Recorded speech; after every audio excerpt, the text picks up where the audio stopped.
Before we begin, if real mob legends, deep underworld politics, and the silent rise and fall of men like Fat Tony Salerno interest you, follow along.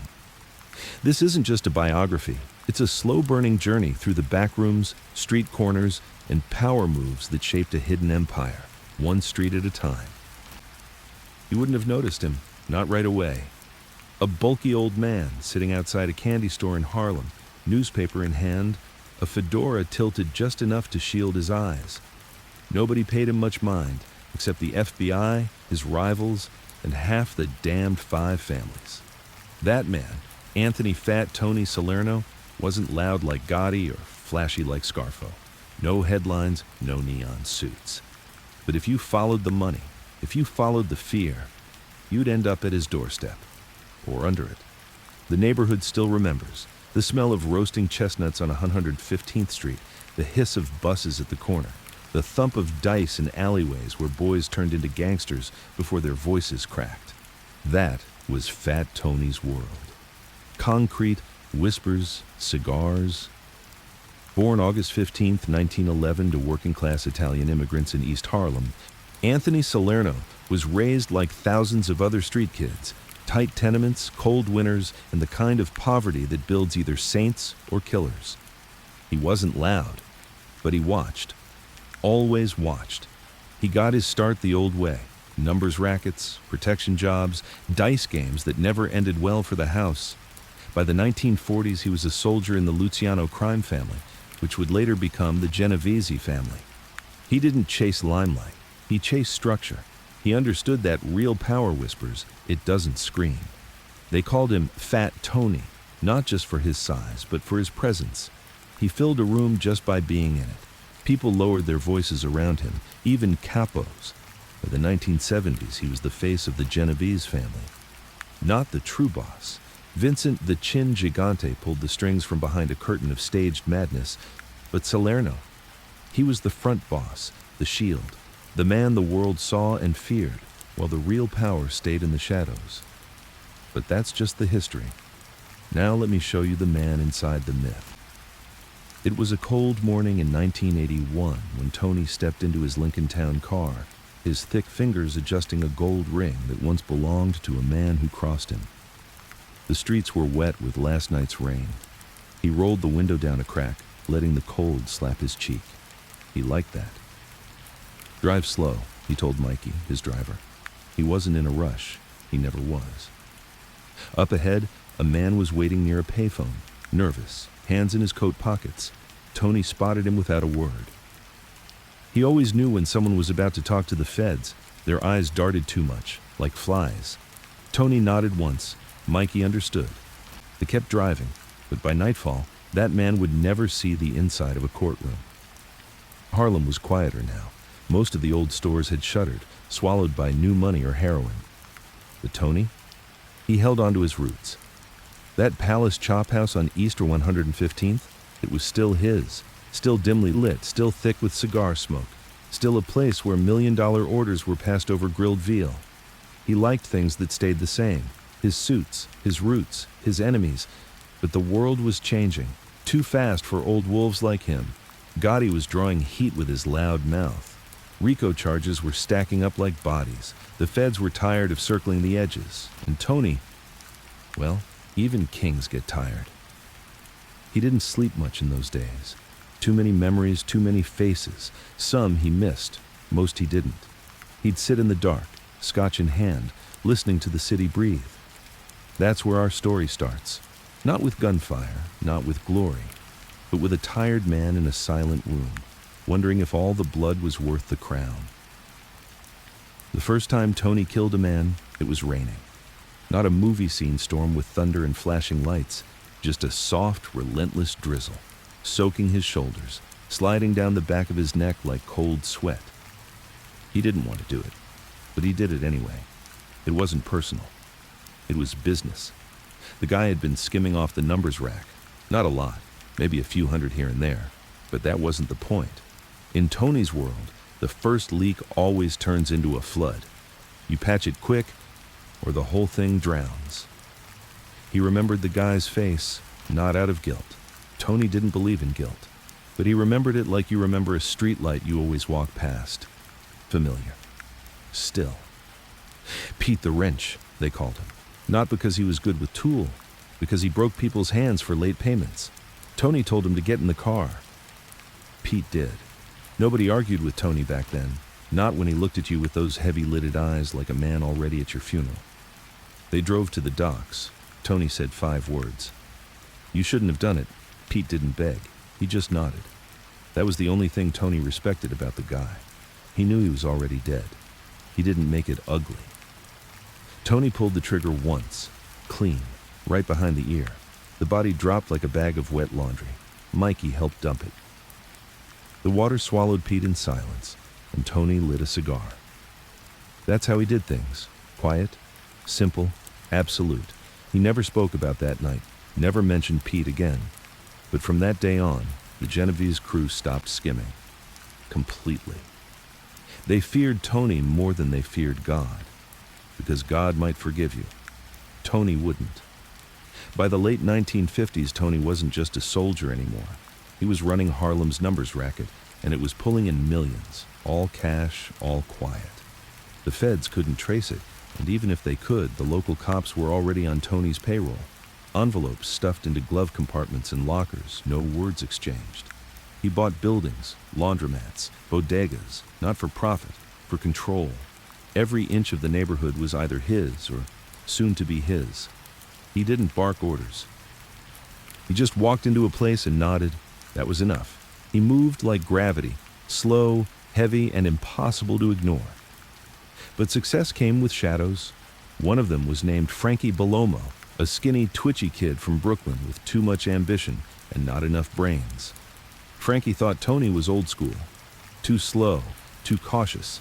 He wanted faster money, drugs, gun running, credit card fraud. Tony didn't like drugs, not because he was moral. Morals were for priests and politicians. He didn't like drugs because they brought heat, FBI heat, media heat, deadweight heat. Frankie didn't listen. He started moving heroin through Tony's territory without permission. Big mistake. Tony didn't raise his voice, didn't call a meeting, didn't even warn him. He just invited Frankie to dinner. It was a Tuesday. Rain again. Always the damn rain when things turned bad.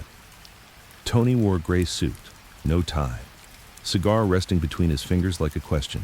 Frankie showed up wearing sunglasses at night, trying to look cool, trying too hard. Tony served veal, told a few old jokes, laughed like he meant it. Then he leaned in, eyes heavy. Frankie, you ever read the Bible? Frankie blinked. Yeah, I guess. Tony nodded slowly. You remember what happened to Judas? Frankie looked confused. He betrayed Jesus, right? Yeah, Tony said. But it wasn't the betrayal that did him in.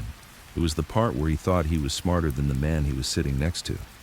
Frankie didn't eat dessert that night. He was found 3 days later, face down in a dumpster behind a church.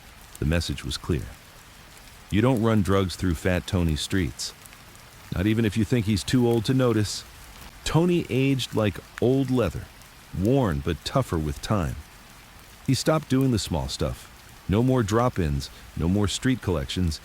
He had soldiers for that now. Men like Joey Dio, Sal the Hook, and Big Paulie. Guys who never asked questions and never left loose ends. But Tony still watched. He'd sit outside the Palace Chop House for hours, cigar smoke curling around his head like a halo of sin, and just listen. To whispers, to footsteps, to the way certain cars circled twice before parking. That's how he stayed alive, by paying attention to things no one else did. In 1985, the headlines finally came. Fat Tony indicted in Mafia commission trial. Feds claim he ran the Genovese family from Harlem headquarters. Mob front boss faces life. The newspapers called him the most powerful gangster in America. Tony chuckled when he read that. Front boss, he muttered. They don't even know who's really pulling the strings.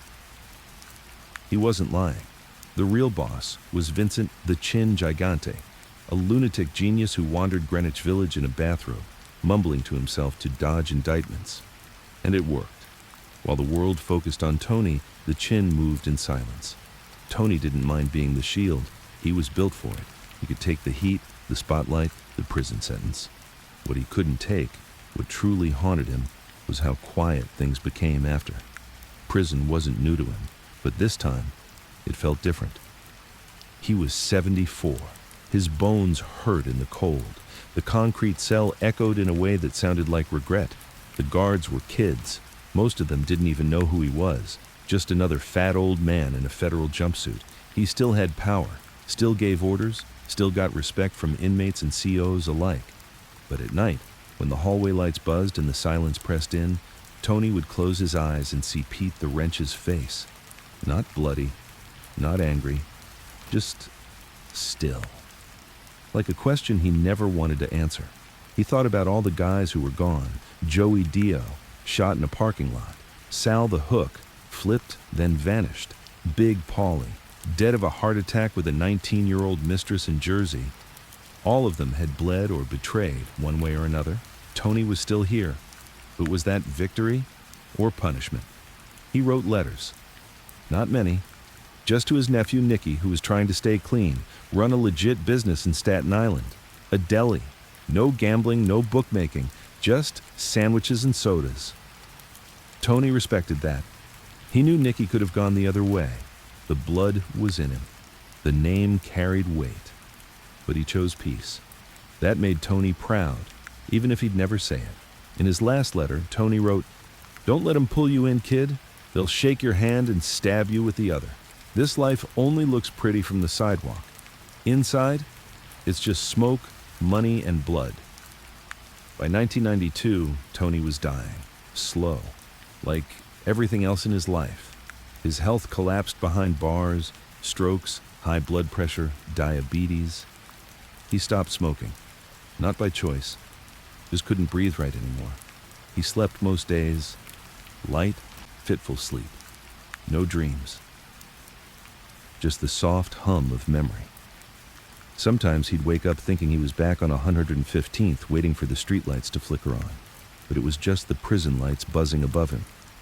He died in 1992 in the same quiet way he'd lived. No final speech, no poetic last words, just silence. But here's the part they don't write in the books. Before he passed, one of the younger guards, Irish kid, red hair, maybe 24, walked up to his bed and asked, "Was it worth it?" Tony looked at him, eyes tired but sharp, and he said, "Kid, I slept like a king, but kings don't sleep forever." Then he closed his eyes, and that was it. But legends don't die with the body. In Harlem, some say they still see him, sitting in that old chair outside the chop house, cigar in hand, watching, waiting. Because men like Fat Tony don't fade out. They just change shape. From blood to whispers, from bodies to stories. The streets remember.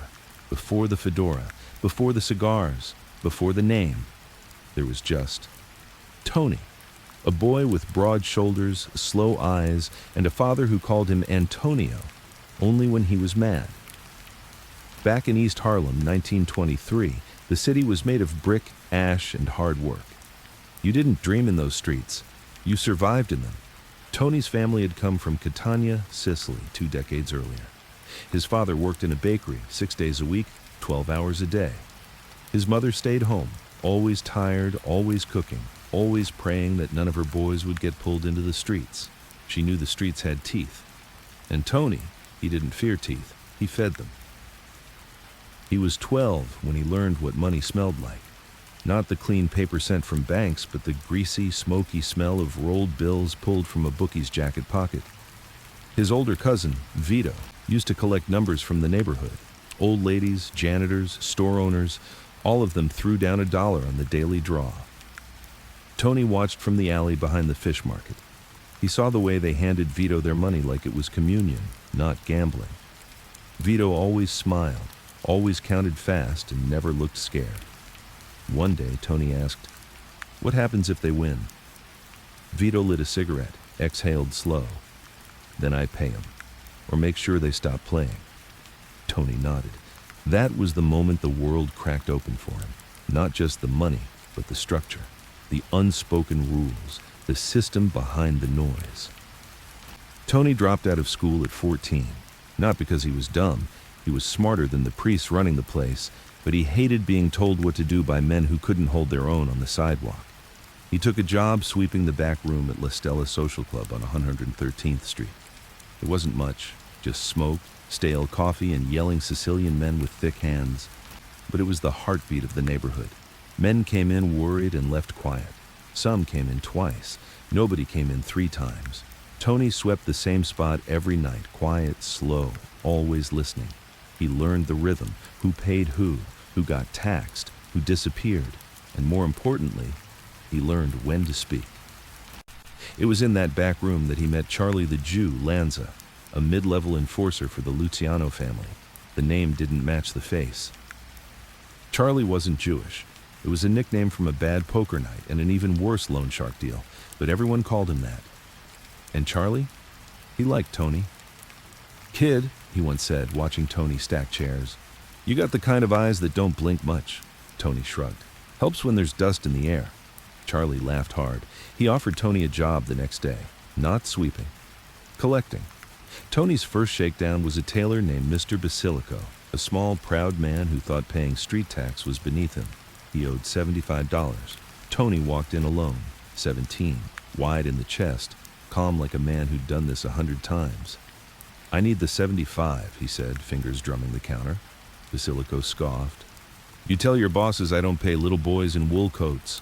Tony didn't flinch, just looked around. Nice sewing machine." "It's German," Basilico said defensively. "Nice scissors, too." "Very sharp," Tony nodded. "Good. I'll bring my friends back. We'll cut up the machines, sell the metal. Call it even." He walked out with $80. The tailor paid extra for respect. Charlie heard the story. That night, he handed Tony a brown envelope. "You just earned your first bump," Charlie said. "Welcome to the crew." By 1931, Tony was pulling in a steady take. Nothing flashy, just enough to buy his mother a proper stove, pay his father's hospital bills, and keep his suits pressed. But behind his stillness was a storm. He hated being seen as the big, dumb kid who collected. He wanted more. Structure, command, power. That's when he started spending time with Frank Costello, the prime minister of the underworld. Frank wasn't like the others. No broken teeth, no screaming. He spoke like a politician and moved like a chess piece. Tony watched him, learned how real power sat in silence, not shouting, how you could own the streets without ever pulling the trigger yourself. In those years, Tony did what most young soldiers did, ran numbers, broke arms, burned down bars that didn't pay. But he never did anything twice. Every job was different, every hit cleaner than the last. He built his own crew, quiet guys, loyal guys, not the flashy maniacs who brought trouble. One of them was Mikey Trento, the driver who'd stay with him until the end. Another was Lucky Pete Marzano, a lockpicker with nerves of steel and a smile that never showed his teeth. Tony didn't trust easy, but these men, he trusted them more than blood. Then came the war, World War II. Some guys shipped off, some used their connections to stay home. Tony, he stayed. Harlem needed him. With half the street gone, Tony took over 3 new blocks and a warehouse off the East River. He moved black market goods, rationed meat, cigarettes, liquor, all at a premium. People needed escape. Tony sold it, wrapped in brown paper and priced by the ounce. By 1945, when the soldiers came home, Tony was already a king on the local level. But it wasn't enough. It never was. He started pressing for a bigger piece, not just Harlem, but uptown numbers, Bronx gambling dens, Staten Island ports. He kept his head down, but made real moves. He paid off union guys, made friends with judges, and slid envelopes under the table to fire inspectors and zoning officers. By 1950, the name Salerno meant something. You didn't say it loud. You said it carefully, like you were saying a prayer or a curse. But with power came enemies. One of them was Angelo Skinny Ong Moretti, a capo with dreams of pushing Tony out. He thought Tony was too slow, too old school. He didn't like how Harlem was changing. New faces, new rules. He made a move in '53, sent 2 hitters to Tony's cigar lounge. Tony was waiting, not scared, not armed, just sitting. The 2 men walked in, eyes twitchy. Tony offered them a seat. "You sure you want to do this?" he asked, voice even. One of them hesitated. The other reached for his jacket. Before he could draw, Mikey stepped out from the back room, shotgun in hand. 2 shells, 2 bodies. Tony didn't blink. He stood up, brushed off his lapel, and turned to Mikey. "Get the mop." Word got around fast. "You don't test Salerno, not if you want to breathe come morning." Skinny Yang disappeared that weekend. His Cadillac was found near the pier. Door open, engine still warm, no driver. They say the fish ate him. Tony never said a word. Years later, during a quiet night on the rooftop of a building he owned, Mikey asked Tony a question. "You ever think about how this ends?" Tony puffed on his cigar, eyes on the city. "No," he said. "I think about how it continues." And he meant it. Because for men like Tony, men who never ran from the streets, who built empires from silence and shadow, there was no ending. Just new beginnings, new problems, new bodies. He wasn't done. Not even close. This was still the first half of his climb. The old man sitting outside the chop house would one day hold the front title of the Genovese family, be named the most powerful gangster in America, and stand trial in one of the biggest mob takedowns in history. But back then, in the 1950s, he was just Antonio Salerno, a kid from East Harlem who knew how to make men disappear and keep his shoes clean doing it. And he was just getting warmed up. He always said the real money wasn't in the violence. It was in the silence that came after it. The kind of silence that let numbers flow, that let property deals close without a name ever being signed. By the early 1960s, Tony Salerno wasn't just feared. He was trusted in the worst possible way. Trusted to make things move. Trusted to keep things quiet. Trusted to know when to open his hand and when to close it into a fist. The Harlem that raised him was changing. The buildings were aging, the crime was evolving, and the people, well, most of the old neighborhood faces were either behind bars, in the ground, or too high to remember the days when kids used to play stickball in the streets instead of robbing liquor stores. But Tony had learned early on that change didn't mean failure. It meant opportunity. And when Harlem started to rot, Tony didn't run. He bought it. Building by building, lot by lot. He had his soldiers putting cash into rundown laundromats, pizza joints, construction outfits. Most of them made no profit. But profit wasn't the point. They were fronts, places to clean dirty money, to hold meetings, to stash the kind of people who needed to disappear for a few days without disappearing for good. By 1964, the IRS had no idea what was legit and what wasn't. Even the FBI agents tailing him admitted off record that Salerno was a ghost in a 3-piece suit. You could see him every day sitting in front of his club and still not have a damn thing on him. He didn't carry a gun. He didn't yell. He didn't drink in public, didn't screw around with showgirls or blow, didn't flash wads of cash like some hot-blooded street kid with a new jacket. Tony was the kind of man who bought silence by the pound and handed out favors like crucifixes once and only once. That's what made him powerful. He was never the loudest, never the most violent. But if you owed him something, you'd feel it every time you took a breath. One of those favors came from a man named Richie Tommaso, a local city contractor who got caught padding numbers on a housing bid. Tony had helped him avoid prison by moving some papers and silencing the only real witness with 10 grand and a ticket to Florida. Now Richie was paying Tony back with access to building permits, zoning approvals, city inspections, everything needed to turn Harlem into a money laundering machine with the city's blessing. By the time any federal eyes noticed, Tony had already moved most of the operations into union-connected businesses, trash hauling, construction, sanitation. Dirty industries with layers of bureaucracy so thick even federal audits couldn't trace who paid who. And behind it all, he sat, cigar in hand, eyes half closed, nodding while men 10 years younger tripped over themselves to win his favor. It was around that time that the Genovese family began to rely on him more and more. Not for hits, not for territory wars. Tony was never a frontline general. He was the logistics man, the treasurer, the strategist.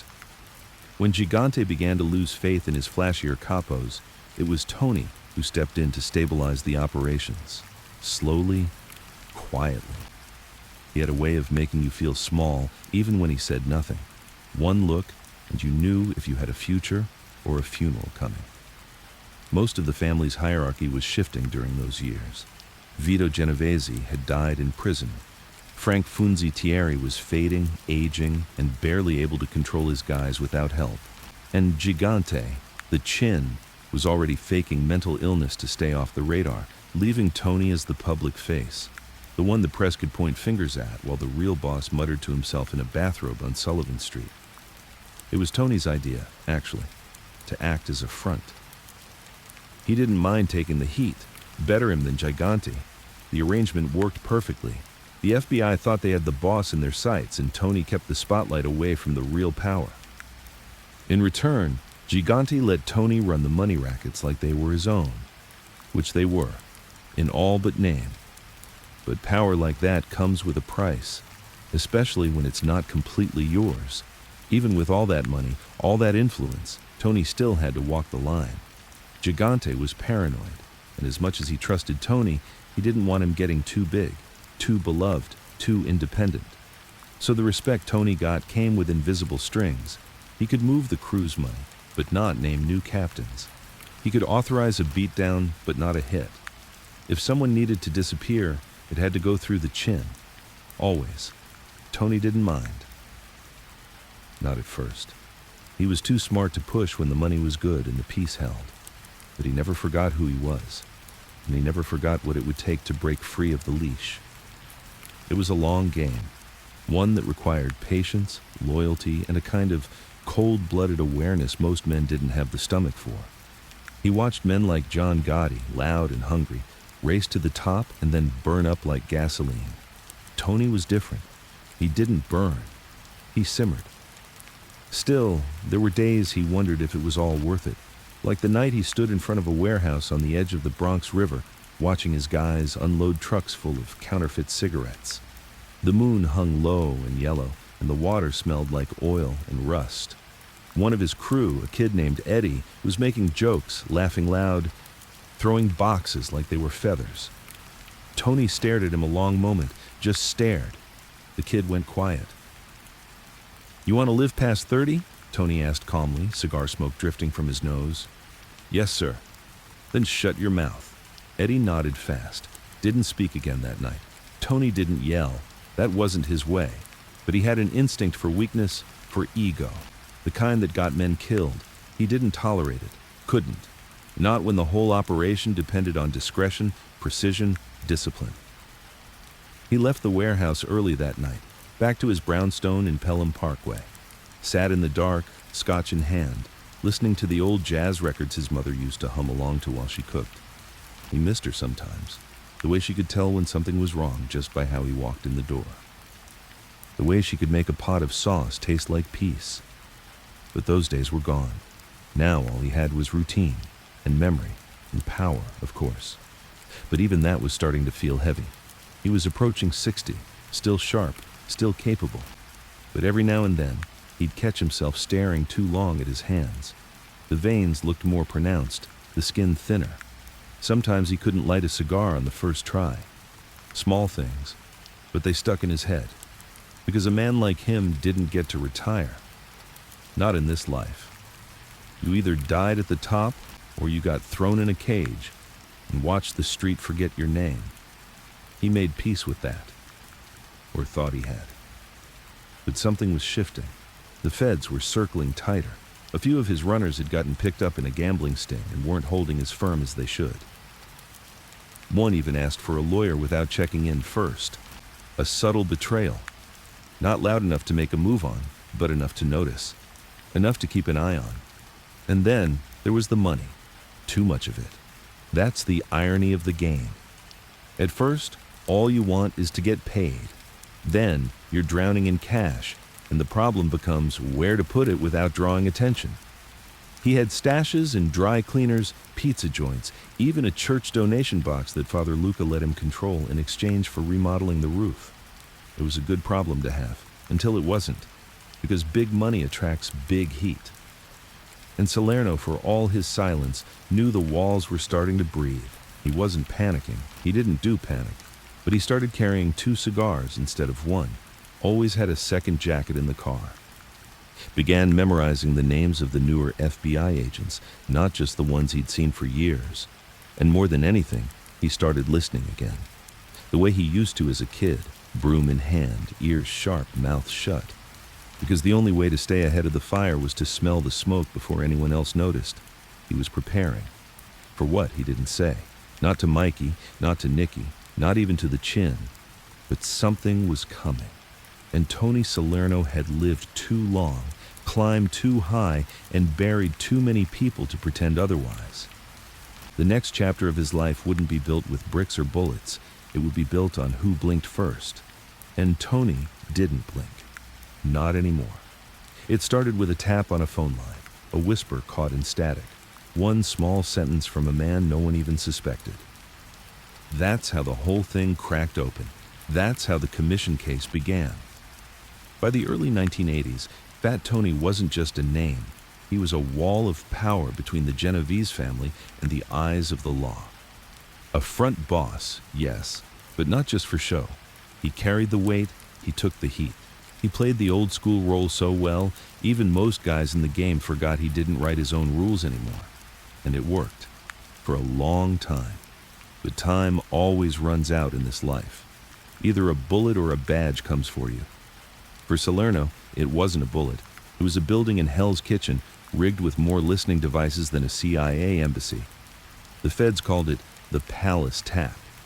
He had no idea at first. The Palace Chop House, his quiet HQ in Harlem, was untouchable. They'd swept it 100 times. But he underestimated the cops' patience, and the fact that when one building is clean, the feds just bug the next.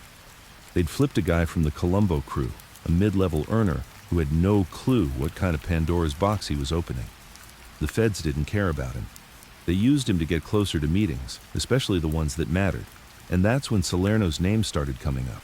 Not shouted, not even directly mentioned most of the time, but whispered, nodded at, referred to as the old man or Harlem's anchor. Names didn't matter in court, context did. Back in the palace, Tony was running business as usual. Cigar, table by the window, a bookie's ledger open beside a plate of veal, 2 soldiers standing quietly nearby. Conversations in code, always in code. No direct talk about hits, money drops, or territory. Everything vague, layered in street slang and safe euphemisms.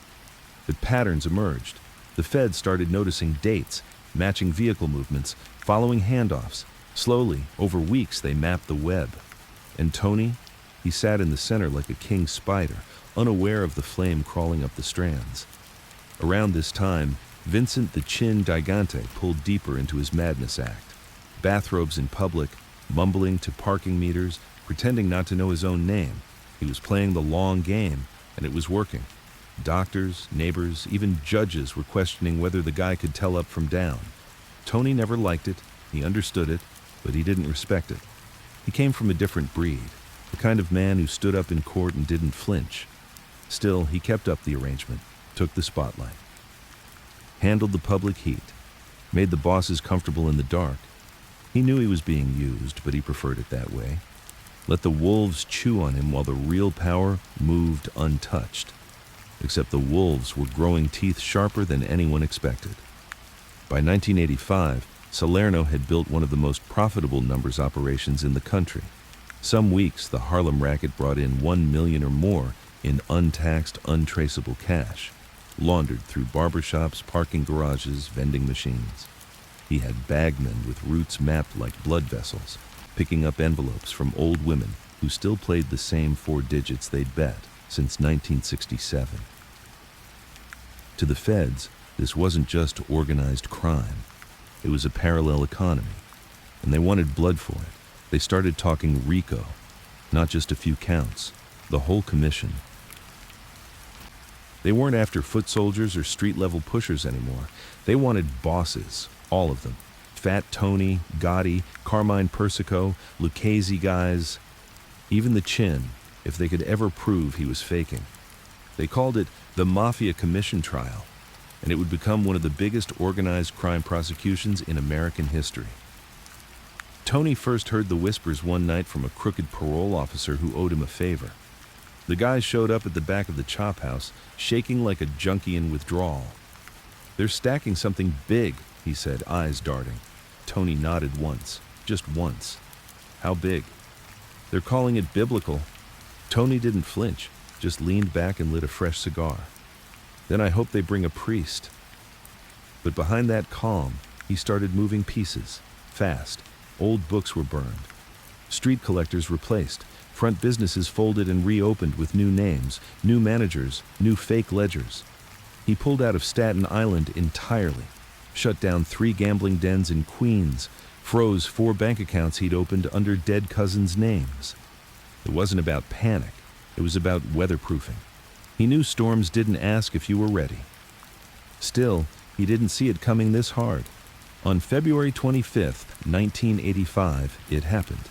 Indictments dropped like concrete blocks. The charges were broad: murder, extortion, racketeering, loan sharking, and Tony's name sat right near the top. Not just as a member, not just as a capo, as a boss, a kingpin, the front of the Genovese family. Even worse, the feds had tapes, dozens of them, some vague, some direct.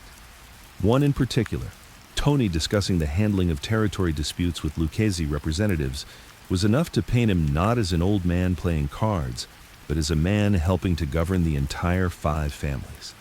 The trial would drag on for years. But that moment, those charges, changed everything. In jail, Tony remained silent, didn't cry, didn't shout, didn't even flinch when they read out the indictment in the courtroom, calling him the most powerful gangster in the country. He sat there like he was listening to the weather report. Same calm, same detachment. The courtroom was packed. Media, lawyers, family members, guys from the street who'd never thought they'd see Fat Tony in a cage. The judge asked if he understood the charges. Tony just nodded once. "I understand," he said quietly, and that was it. Back in his cell, he wrote one letter, just one. It was to his nephew Nicky. "This isn't a tragedy. This is a bill come due. Don't let it scare you. Let it teach you. You live by the street, you die by it. But you don't have to go down like a fool. Stand straight, eyes open, no panic, no begging. They don't get to see fear." The trial itself was a circus. Weeks of tapes, surveillance photos, testimonies from flip guys with long rap sheets and short memories. Tony said nothing. Even when they played audio of his voice, even when prosecutors called him the architect of a criminal government, he just sat, stoic, unreadable. That silence, the same silence that made him a king, was now being used against him. But he didn't care, because in his world, you only lost when you snitched or broke. And Tony did neither. In 1987, the verdict came down. Guilty. Hundreds of years across multiple charges. The judge called him a menace, said he showed no remorse. Tony didn't blink, didn't apologize, didn't even shrug. He just adjusted his glasses, looked out the window, and thought about the last time he'd seen Harlem. It had been raining. He was sent to Federal Medical Center in Springfield, Missouri. His health was already failing. High blood pressure, strokes, diabetes. The prison was more hospital than cage, but the doors still locked the same. The walls were beige, sterile, no cigar smoke, no veal, no whispers in the corner booth. Just silence. The real kind this time. And for the first time in his life, Tony felt small. Not defeated. Not broken. Just reduced. No soldiers to call, no lawyers to buy time. No nephews to protect him from the ticking inside his chest. He started sleeping more. Not the restless kind from his Harlem years, always half listening, half planning. Real sleep. Deep. Exhausted. Like a man who had carried a city on his back for too long and finally let go. The guards respected him. Even the young ones. He never barked, never made trouble, just nodded when spoken to and spent most of his time reading the newspaper and staring out the window. They all knew who he was, not from headlines. from the way he didn't talk. In one of his final months, a rookie guard asked him if he had regrets. Tony looked at him a long while. Then he said, "Yeah, I regret I didn't buy more real estate." He smiled a little. The guard didn't understand. But it didn't matter. It wasn't meant for him. Trust was the most expensive currency in Tony's world. It wasn't given. It wasn't bought. It was earned, chipped out over years and watched with the eyes of a hawk, because the moment you let your guard down, that's when a man turned Judas. And in the world Tony operated in, a rat didn't just cost you money, it cost you blood. Tony never believed in love, not the way priests and poets talked about it. But loyalty? That was his kind of religion. He didn't speak it, he measured it, in silence, in memory, in moments. And over the course of his long climb through Harlem's underworld and into the fortress of the Genovese hierarchy, he'd built bonds with very few men. But those few, they mattered. Not because they were perfect, but because they didn't flinch when things got ugly. Mikey Treno was one of the first, his driver, his watcher, his shadow. They met in 1949. Mikey was running numbers for a mid-level capo in the Bronx, always showing up early, never losing the envelope, and never asking questions. He didn't talk too much. He drove clean, eyes always scanning mirrors, feet light on the pedals, hands still as glass when the streets got hot. Tony noticed him one night outside a butcher's shop. A guy had come up from Jersey, screaming about missed payments, waving a piece in his coat. Mikey never reached for a gun. He just stepped sideways, cool as hell, and in a single breath, broke the guy's wrist and took the piece away like he was taking back a borrowed pen. No drama, no blood spilled, just efficiency. Tony offered him a job the next day. "You drive for me now," he said. Mikey nodded. "Yes, sir." And for the next 35 years, Mikey was always there, in the front seat, outside the clubs, sitting in court benches during indictments, waiting outside hotel rooms while deals got done inside. He never spoke unless spoken to. He never asked what he didn't need to know. That kind of loyalty? You couldn't breed it anymore? Then there was Lucky Pete Marzano, the lockpicker, the quiet thief. The man with fingers like piano keys and a habit of vanishing from crime scenes before the cops even realized a door had been opened. Pete didn't just steal. He understood space. He knew how to read rooms like maps, which floorboards creaked, which window latches were real, which safes had false bottoms. Tony brought him in during a silent war with the Gambinos over a Bronx warehouse filled with untaxed liquor. Pete cracked the entire building's layout in 2 hours, disarmed 3 security systems, and got Tony's guys inside without firing a shot. He didn't ask for a cut, just nodded and went back to smoking outside. Tony offered him a steady spot. Pete said, "Only if I don't have to talk much." "You're hired," Tony replied. But for every man Tony trusted, there were 5 who tried to stab him in the back. One of them was Freddie Malzone, a fast-talking bookmaker from Brooklyn who rose quick, made money even quicker, and thought loyalty was something you used until you didn't need it anymore. Tony saw the cracks early. Freddie laughed too loud around bosses, bragged about numbers that didn't match the ledgers, started buying suits that cost more than his monthly take. But Tony didn't move too early. He watched, collected proof, let the man dig his own grave with style. Then one day, 85,000 disappeared from a floating game running in Hell's Kitchen. Tony's guys found out Freddie had been double skimming, pocketing take from both the house and the players. He didn't even deny it when they confronted him. Just shrugged like it was a misunderstanding. Tony gave him 3 chances to speak. Freddie kept lying. So Tony told Mikey, "No blood in the car. Take him to the dry dock." They found Freddie's body 3 days later in a warehouse fire. No fingers, no teeth, wallet untouched. Message sent. You don't steal from family, not even once. But betrayal didn't always come from the obvious ones. The one that hurt most was Carlo Vivetti, a man Tony had known since he was 17. They came up on the same blocks, shared bread, dodged cops together, even hid in the same basement during a failed shakedown that went sideways in '38. Carlo was like a brother. Tony trusted him with routes, with names, even with his mother when she got sick in '57 and needed rides to the hospital.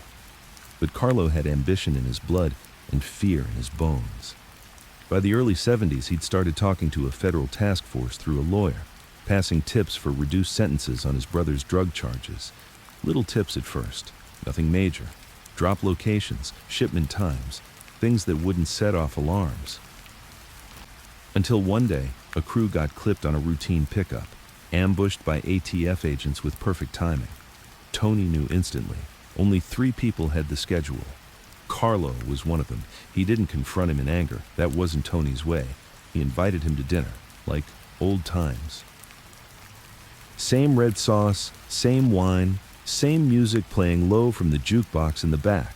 They laughed, talked about old times, the time they stole chickens from a butcher, the first girl they both tried to chase, the corner store that used to give free gum if you kissed up to the old lady behind the register. Then Tony poured 2 drinks and said, "How long you been lying to me?" Carlo froze, just for a second. But it was enough. Tony stared at him. I never wanted to believe it. I told myself maybe you were tired, maybe you were slipping, but now I know. You were scared, and scared men don't belong in my world. Carlo didn't beg. He just lowered his head.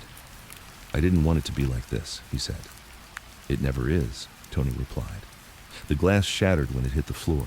2 men stepped from the back room, and just like that, Carlo Vivetti was gone from the world, buried in silence like he'd never existed. Tony didn't talk about Carlo after that. Not to Mikey, not to Pete, not even to Nicky, who asked once during a quiet night at the house. He just said, "Some men outgrow the family, and some men rot inside it." That was all he ever said. The only other man Tony let close was Dominic D'Angelo, a quiet consigliere type who never made waves but knew every number that passed through the Genovese books. Dom wasn't a hitter. He wasn't muscle. He was a brain, a machine with a memory that never blinked. He tracked paper like a priest tracked sins. And in the age when feds started caring about taxes and wire fraud more than bullets, Dominic kept the family clean. He was one of the only men Tony met who didn't crave status. He didn't need flash. He didn't care if people feared him. He only cared that the books balanced and the walls stayed up. That's why Tony trusted him until the end. Even during the commission trial, when everyone was flipping like dominoes, Dominic stayed stone-faced, arms crossed, looking straight ahead like he was in church. They tried to flip him, promised him time off, money, a life outside prison. He told them nothing, and Tony never forgot that. But the problem with trust, even when you find the real ones, the world keeps changing.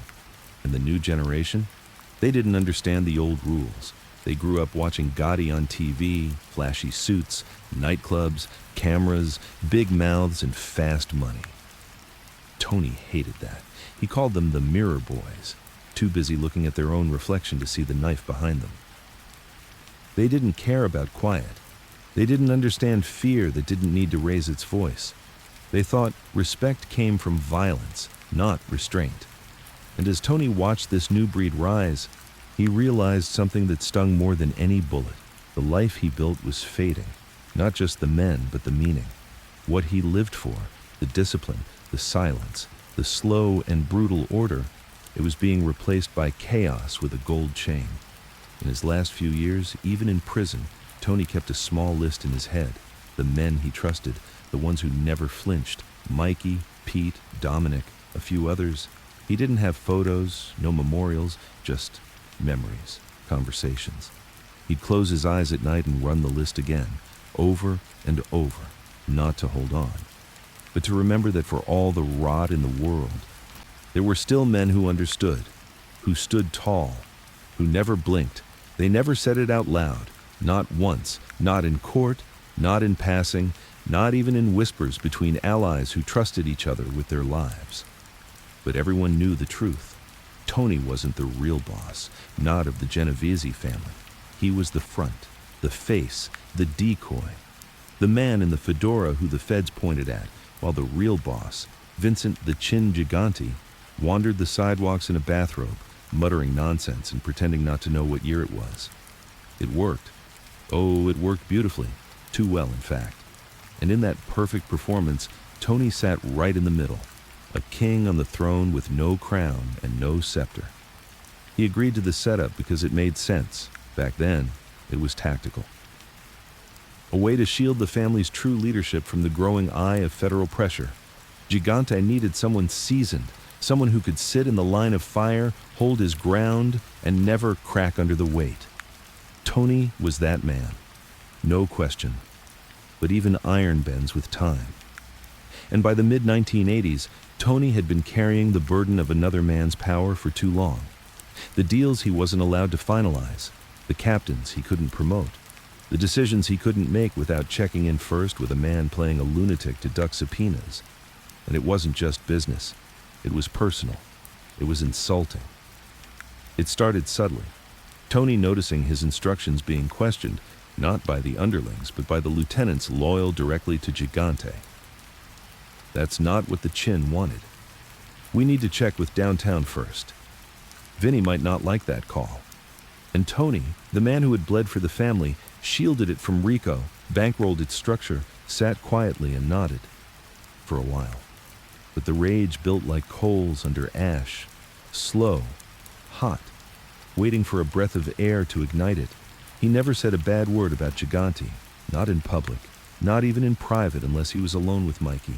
And even then it was only in glances, muttered words, half jokes with sharp edges. "He's got the best gig in the world," he said once, shaking his head slowly. "All the power, none of the heat, and I'm the one carrying the cross."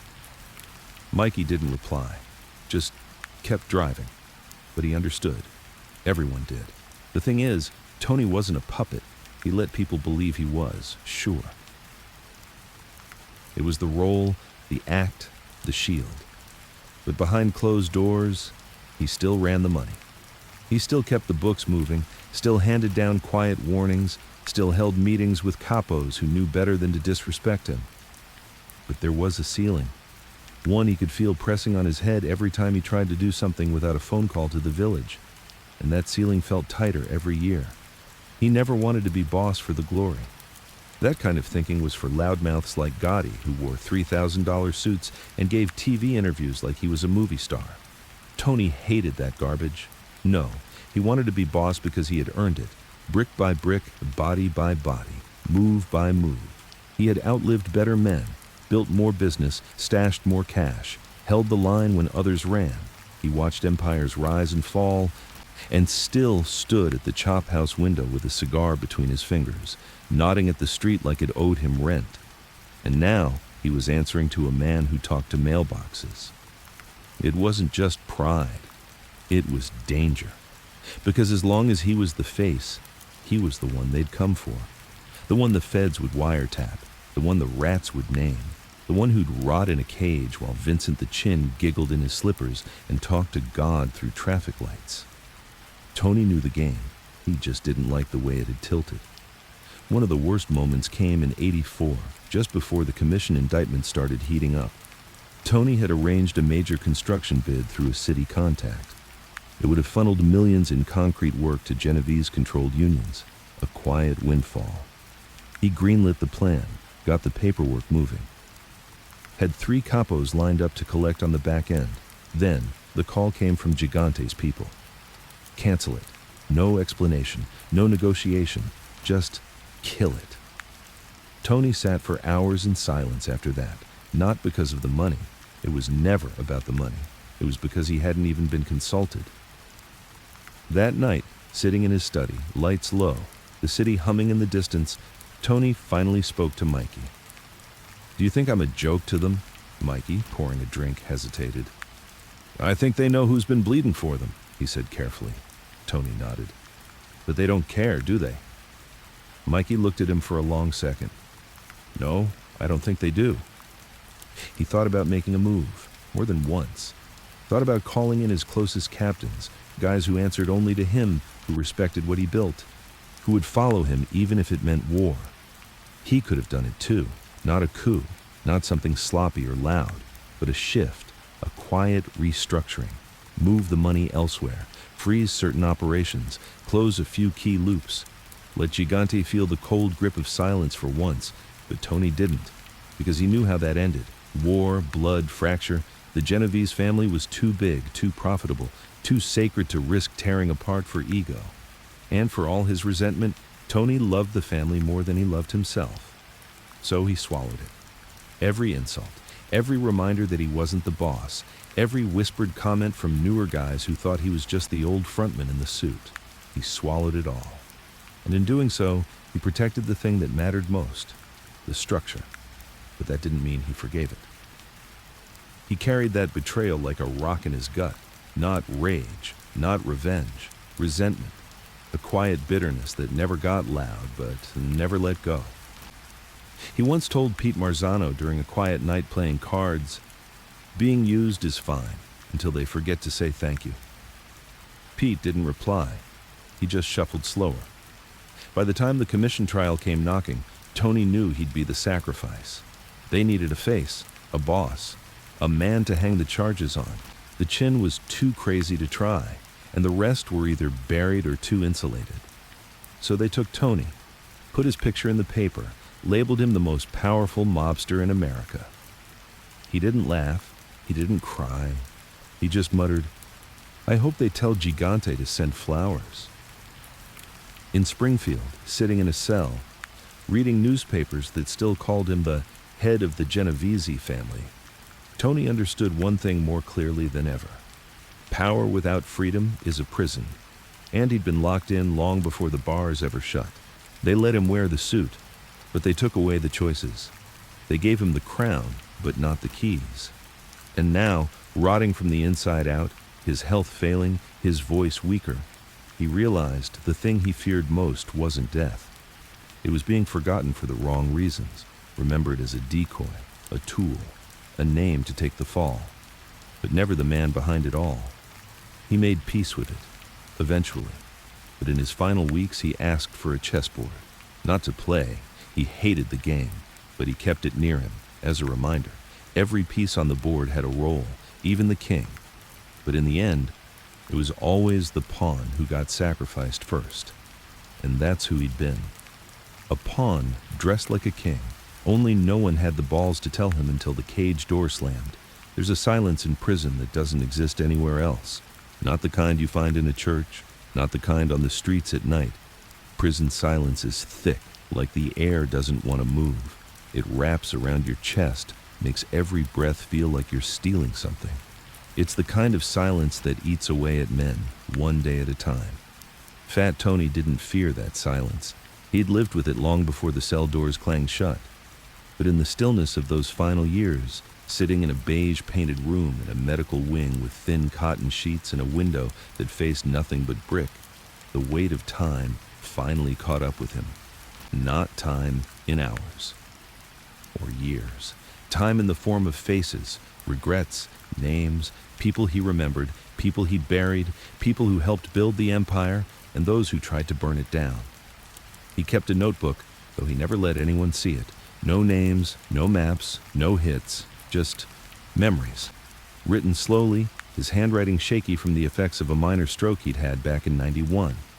Each letter looked like it cost him something, and maybe it did. He never told anyone what he was writing, not even the guards he liked, the ones who offered extra dessert or looked the other way when he hid a cigarette behind a book. But if you were close enough, you might hear the whisper of the pen against the page. And if you could read it, you'd find more truth in those pages than in any court file. The first page had only one sentence. I kept my mouth shut. That's what I did right. He'd lived by it. Even when the world demanded he break, even when the sentence was stacked so high, even the lawyers stopped pretending.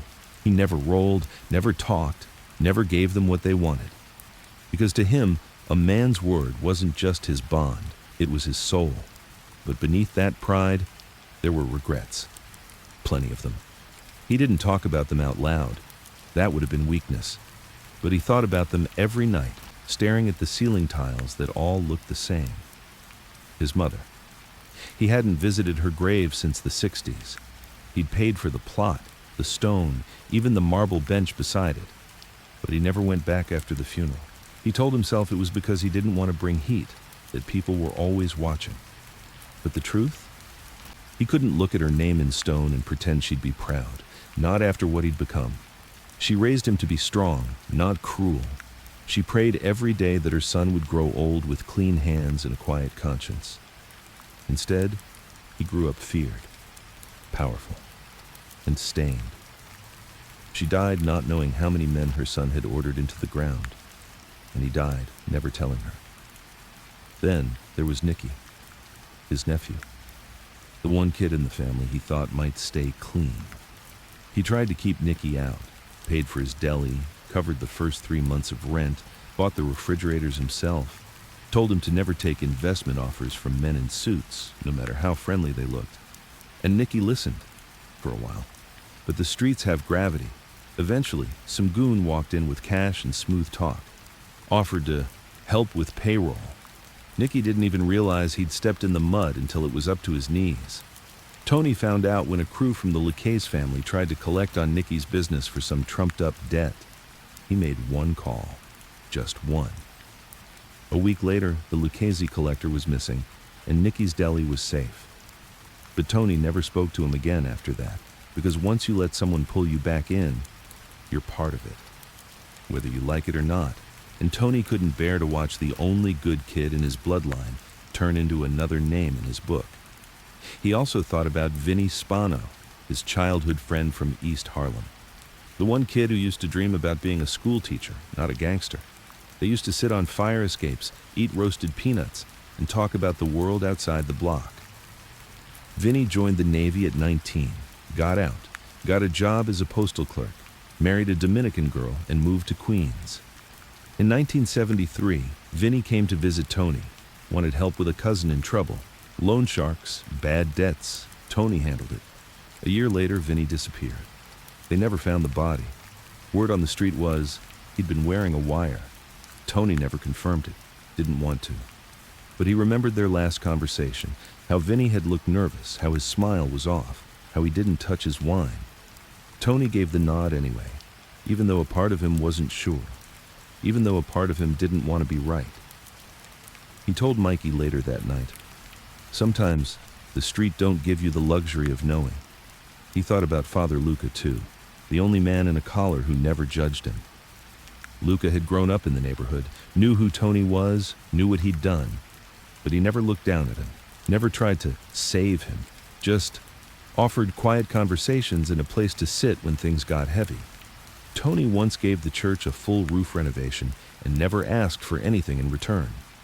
When Luca thanked him, Tony said, "You believe in God. I believe in structure. Either way, the roof stays up."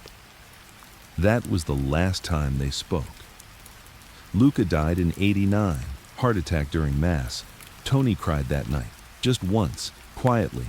He wrote all these names down, not as a confession, but as a kind of ledger, not of crimes, but of weight, because that's what power really is in the end. Not money, not guns, not fear. It's weight. The weight of choices, the weight of names. The weight of the silence you carry and the things you'll never say out loud because once they're spoken, you can't unlive them. In his final weeks, Tony couldn't walk much. He shuffled. His hands shook when he wrote. His voice cracked when he spoke. He stopped smoking cigars, couldn't hold them steady, stopped eating veal, couldn't chew right anymore. But his mind, still sharp. He remembered addresses from 1952, remembered license plates, bank routes, the names of every bookie who ever stiffed him, and more importantly, he remembered who stayed loyal. He told one guard, an Irish kid named Doyle, that the worst part about growing old was knowing how many people forgot you. Doyle didn't know what to say, so Tony gave him the answer. They remember the myth, not the man, the headlines, not the hours. One night, Doyle asked if Tony thought he went to hell. Tony didn't answer right away. He stared at the wall for a long time, his eyes glassy but not dead. Finally he said, "If hell is where your choices live with you forever, I've been in hell since I was 20. He died quietly. No priest, no family at his side, just a nurse checking vitals and the soft beep of a machine that slowly flatlined. No headlines, no crowd. Just silence. The same silence he had carried his whole life. But even in death, the legend of Fat Tony outlived the man. The Fed still called him the most powerful boss never to really rule. Some called him a puppet, others called him a genius. But the truth? He was a man who did his time, in the streets, in courtrooms, in prison, and in his own soul. He kept the structure alive when others would have torn it down. He never talked, never flipped, never cried out when the weight got too heavy. And when he went, he took 1,000 secrets with him. Some things don't get written. Some things just die with the man. Before the papers labeled him a crime boss, before the commission trial, before the prison beds and federal charges and cigar smoke settled over courtroom benches, Tony Salerno was a builder, not of buildings, of systems. His empire wasn't made on violence, even though violence was always there, lurking in the corners, used like a scalpel when needed. His real genius was creating a system that didn't rely on fear alone. It relied on control, rhythm, rules, the kind of structure that could function with or without him in the room. That's why he lasted so long. Why his numbers racket was untouched for over 3 decades. Why even the feds with their wiretaps and surveillance vans couldn't connect the dots until it was too late. Tony didn't just run Harlem, he engineered it. He had a phrase he used often with his crew, not shouted, never repeated, just a simple reminder, said quiet enough to settle into the bones of every man who heard it. You don't need to be seen to be felt. And that, more than anything, was the foundation of Tony's structure. Invisibility, efficiency, routine. It started with how he picked his men. Tony didn't like hotheads, didn't like guys who needed to be the center of attention. You wore loud suits. You didn't make the crew. You started fights over ego. You were gone. He built his operation like a clock, every part turning because it knew when to move and when to stop. There was a reason his runners never got clipped, why his bagmen never got pinched, why his bookmakers operated for years without a single misstep. He didn't pick them for muscle, he picked them for temperament. One of his earliest rules was the 3-block principle. No man handled business less than 3 blocks from where he slept, and never more than 3 times from the same location in a week. It sounds simple, but that rule alone saved dozens of men from surveillance. Because when you're invisible, patterns are your death certificate. Tony trained his crew not to think like gangsters, but like ghosts. Show up, do the job, be gone before your name sticks to the sidewalk. Every Saturday morning, Tony held silent meetings, not in clubs, not in known hangouts, always rotating locations, sometimes a bakery, sometimes the basement of a closed tailor shop, sometimes the 3rd floor of a construction site that wasn't even finished yet. There was no written schedule. If you were supposed to be there, you got a call. Not from Tony, never from Tony. From someone with no record, no trace, no link. You showed up alone, no guns, no talking unless addressed. They didn't discuss violence or names. They discussed percentages, rotations, pickup delays, bagging schedules. It was all business, cold, measured. That's how Tony liked it. He built redundancies too. Every man had a backup. Every role had a shadow. If one runner got picked up, his route was rerouted within the hour. If a collector got sick, another stepped in with identical habits. The operation didn't pause. Ever. This was Tony's genius.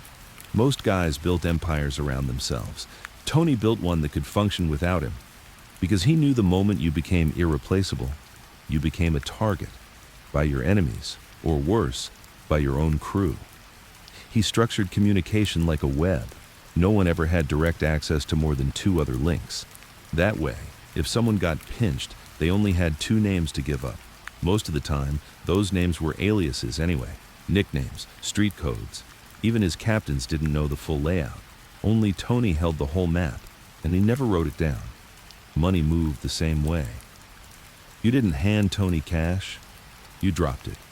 Through a slot in a wall at a dry cleaner, inside a hollowed-out book returned to a library drop. In the back seat of a cab that circled twice before disappearing. Money never stopped moving, never stayed long enough in one place to get traced. It flowed like blood through veins Tony had laid down over decades. Harlem was his body. The crew were his nerves, and the streets were his pulse. But the most important part of Tony's system? Discipline. It was sacred. You showed up on time. You wore what was expected. You didn't use drugs. Not on the job. Not ever. Tony had zero tolerance for addicts. Not because he was moral. He hated junkies because they broke under pressure. They talked too much, forgot orders, missed meetings. He cut them out like tumors. The same went for liars. You lie once, you're watched. Lie twice, you're gone. He didn't raise his voice. He didn't threaten. He just stopped speaking to you. And in Tony's world, that was the coldest sentence you could get. Because when the boss goes silent on you, your life starts counting backward. Even his violence followed structure. Hits weren't emotional, they were surgical. He didn't do warnings. He didn't believe in final chances. If you crossed the line, stole, talked, risked the system, you disappeared. Sometimes with a bullet, sometimes with a suitcase of cash and a ticket to another country. Sometimes just vanished. Whatever method kept the machine moving with the least amount of noise. And noise. That was the one thing Tony never forgave. He told Mikey once during a car ride through the Bronx, "Noise is what brings heat. Noise makes feds curious. You want to stay alive? Be the man they forget to mention." That's why the feds struggled for so long. Tony didn't leave prints, didn't make calls, didn't talk in rooms without a radio playing static in the background. He didn't trust tape. He didn't trust paper. If it couldn't be remembered clean, it didn't happen. But structure wasn't just about protection. It was about stability. When the other families were bleeding from internal wars, when capos were flipping, when bosses were getting clipped or indicted, Tony's house stayed standing. Because he didn't allow chaos, no outbursts, no territory beefs, no one fighting over scraps. If a man wanted more, he earned it. If a man thought he deserved more but hadn't earned it, Tony would say one thing, then take a walk, find your own street, and try not to get shot. Most men stayed, because Tony's system worked. You didn't get rich fast, but you got rich long. And in the life they lived, longevity was the only real wealth. Years later, even after Tony was locked away, his structure kept running. His roots, his collections, his codes. That's why the Genovese family didn't collapse when he got indicted. Because he didn't build a throne. He built a fortress. But Tony wasn't blind. He knew his system was slipping in the 80s. He could feel it. The new guys didn't respect the quiet moves. They wanted flash, quick money, wild parties, big talk. They didn't understand that the thing keeping them alive was the very silence they mocked. He told one young earner once, "If they know your name, it's already too late." The kid didn't listen.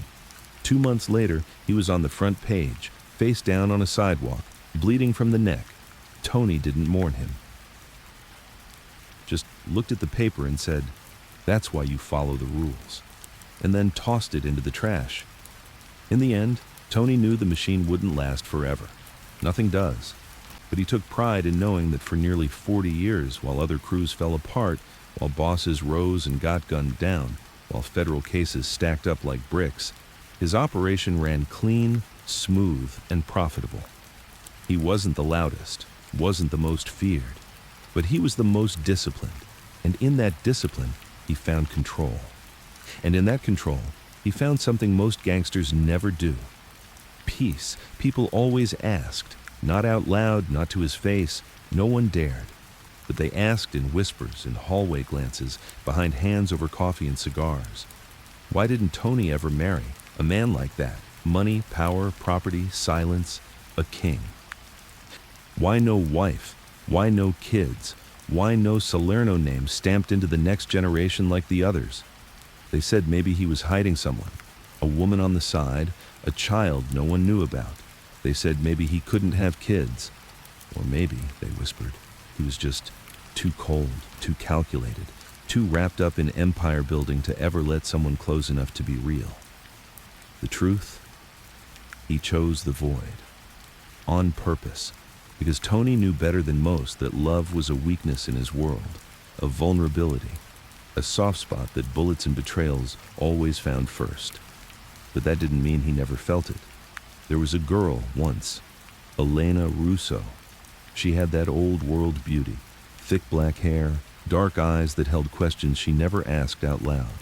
Her father ran a bakery on 118th, and she worked the counter, not shy, but not flirtatious either. Polite, calm, the kind of woman who listened more than she talked. Tony was 22 when he met her, still climbing, still a soldier, still with blood on his shoes from a job he did 2 nights before. But with her, he was different. He didn't try to impress her, didn't brag, didn't wear the flashy rings or talk about business. He came in for cannoli, left a $5 tip, said thank you, came back 2 days later, then again the next week. Finally she asked, "Why do you always tip more than the food costs?" He smiled and said, "Because you never look bored." They started seeing each other quietly. Late walks, conversations in empty diners. Tony let his guard down around her in ways he never had before. Told her about his father, how the man died coughing through his last week on a stained mattress. Told her about the way Harlem smelled in the morning, how he hated it but couldn't leave it. Told her about his brother who'd overdosed in '39 and how he never visited the grave. She listened. Just listened.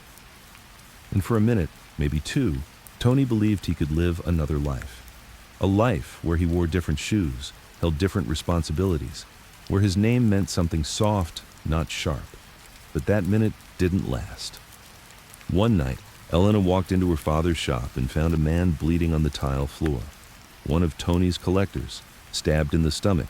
She didn't scream. She didn't panic. She called the hospital, paid for the blood to be cleaned, told the cops she didn't recognize the guy. The next day, Tony came to see her. She didn't yell. She didn't cry. She just asked, "Will this be every month?" A body on the floor? Tony stood there for a long time, jaw clenched, heart hollow. Then he said the coldest truth he'd ever spoken. "Not every month, but some." She nodded, and that was the end of it. She moved to Queens a year later, married a math teacher, had 2 daughters. Tony never contacted her again. But every few years on her birthday, he had flowers delivered to a school office in Bayside, always unsigned. He never asked if she knew they were from him. He didn't want a thank you. He just wanted the reminder to live somewhere. Quietly. That was the first and last time Tony let someone in. After that, he poured himself into the structure, into numbers, ledgers, pickups, names, into the work. Because work didn't leave you. It didn't look at you with disappointment. It didn't ask you to choose. The idea of having kids? He shut that door completely. He saw what happened to mobsters who had sons. They either raised soldiers or orphans. The kids either grew up idolizing the life and stepping into the same fire, or they watched their fathers get shot in restaurants, found in trunks, or hauled off in handcuffs. Tony didn't want either for himself. Didn't want to love someone who'd have to live with his choices. He told Mikey once, during a long drive, "I already married the street. A second wife's just gonna fight the first one." Mikey laughed, but Tony didn't smile. There were nights when he felt it, though. The ache, late nights, quiet rooms, a photo on a wall that wasn't his. He'd watch other men with their sons, fathers trying to raise boys clean, trying to teach them how to fix things, hold doors open, stay out of trouble. And in the pit of his stomach, a question would whisper, what would a Salerno boy have been like? Would he have had his eyes, his temper? Would he have wanted to learn the racket, or would Tony have sent him to college, far from Harlem, far from the shadows? He didn't have the answer, so he never let the question stay long. He poured his softness into structure. That was the only place it was safe. He ran the crew like a father would run a house. Strict rules, clear expectations, discipline, and the quiet, invisible presence of someone who never stopped watching. But affection, that stayed buried. You didn't hug in Tony's world. You didn't say, "I'm proud of you." You nodded. You paid well. You kept your men fed and free. That was his love language. Still, there were a few moments that broke through. One year, Pete Marzano's daughter had a seizure. Hospital bill came in heavy. Tony paid the entire thing. Never said a word. Never asked to be thanked. Just told Pete, "Tell her she'll be fine, and don't ever mention it again." Another time, Mikey got shot during a pickup gone bad. Shoulder wound. Should have been simple. Tony showed up at the hospital at 3 a.m., sat there, silent, holding a bag of oranges. Didn't leave until Mikey opened his eyes. The next morning, he ordered the entire rival crew involved to be wiped off the map. No noise, no mess, just erasure. Tony never asked for family, but somehow he built one anyway. A twisted, fractured one. Born not of blood, but of shared silence, loyalty, and survival. Still, in the end, he died alone. No son to carry the name. No woman at his bedside. No old photo of kids on a shelf beside his books. Just his notebook. And a single photograph in his wallet. A black and white image of a girl at a bakery counter, smiling slightly, unaware that the man watching her would remember her for the rest of his life. He chose that life. Chose it fully. Without apology. But late at night, when the streetlights were low and his cigar was half ash and the city breathed like a tired animal in the distance, he sometimes let himself wonder, what if he'd chosen differently? And then, as always, he crushed the thought like a finished cigarette. Because men like Tony didn't get to live two lives, they only got to survive the one they built. Legacy was never something Tony bragged about. He didn't care for statues, didn't chase headlines, didn't carve his name into stone like he was building a monument. He wasn't gaudy. He didn't need parades or cameras or the kind of flash that made you a memory before your time. But make no mistake, he thought about legacy. Quietly, sharply, all the time. Because when you spend your life in the shadows, when your hands move behind the curtain but never pull it open, you start to wonder who will remember the architecture once the stage collapses. He knew it wouldn't be the law, not the papers, not the agents who called him a criminal mastermind while sipping coffee from the break room and patting each other on the back.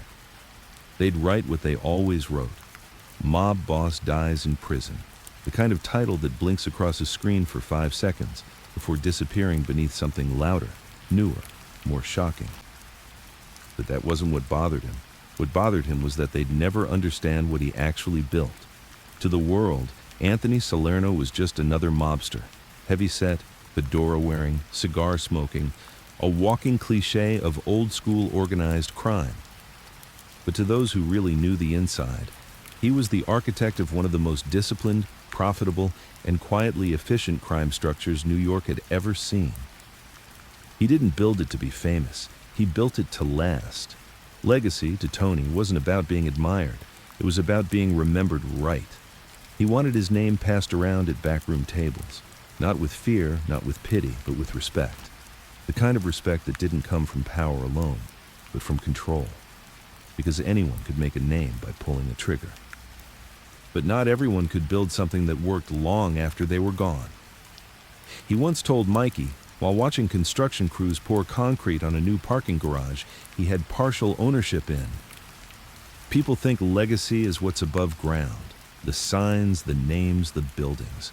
But real legacy, it's in the foundation.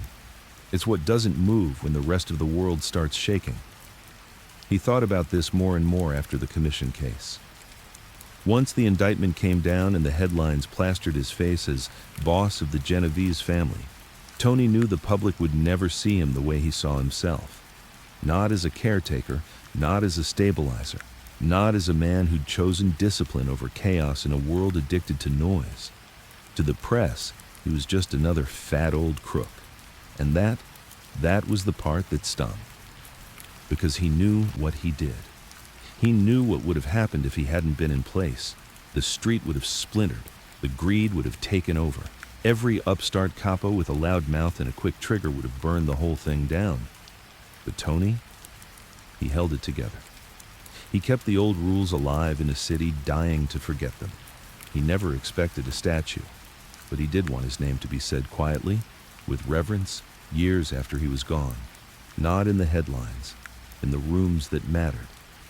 He used to walk past a stone wall in Harlem where his father's name had been carved, back when the Italians still had a parish up the hill.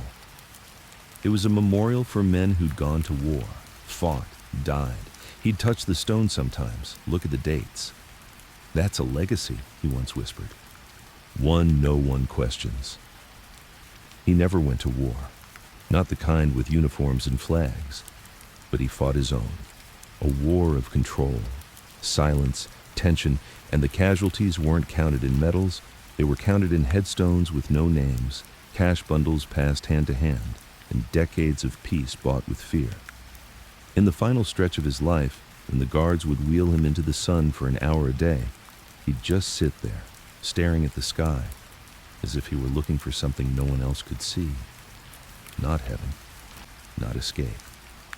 Just confirmation that it all mattered, that it had weight, that the silence he enforced, the machine he built, the decisions he made, cold as they were, meant something beyond himself.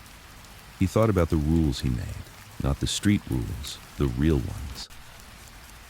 The ones he never wrote down but lived by like scripture. 1. Never act out of ego. 2. Fear is best delivered quietly. 3. Don't get high, not on dope, not on power. 4. Protect the system, even when the system doesn't protect you.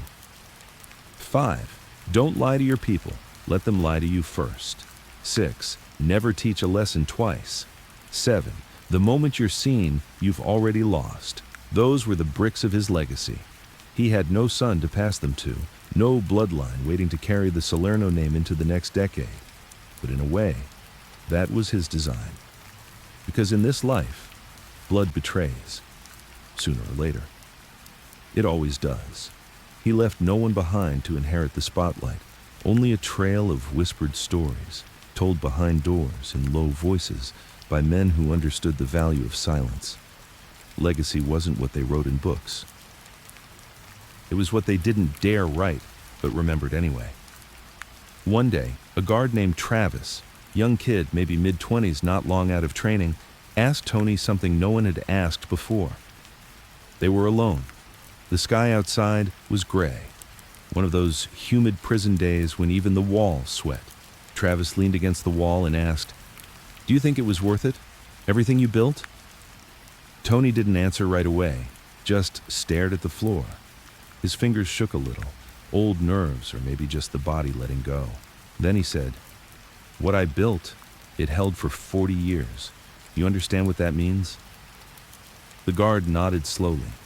Tony went on. "People think this life's about power or fear, but what I built, it gave 100 men a living, kept the streets quieter than the cops ever could. You know how many wars we prevented?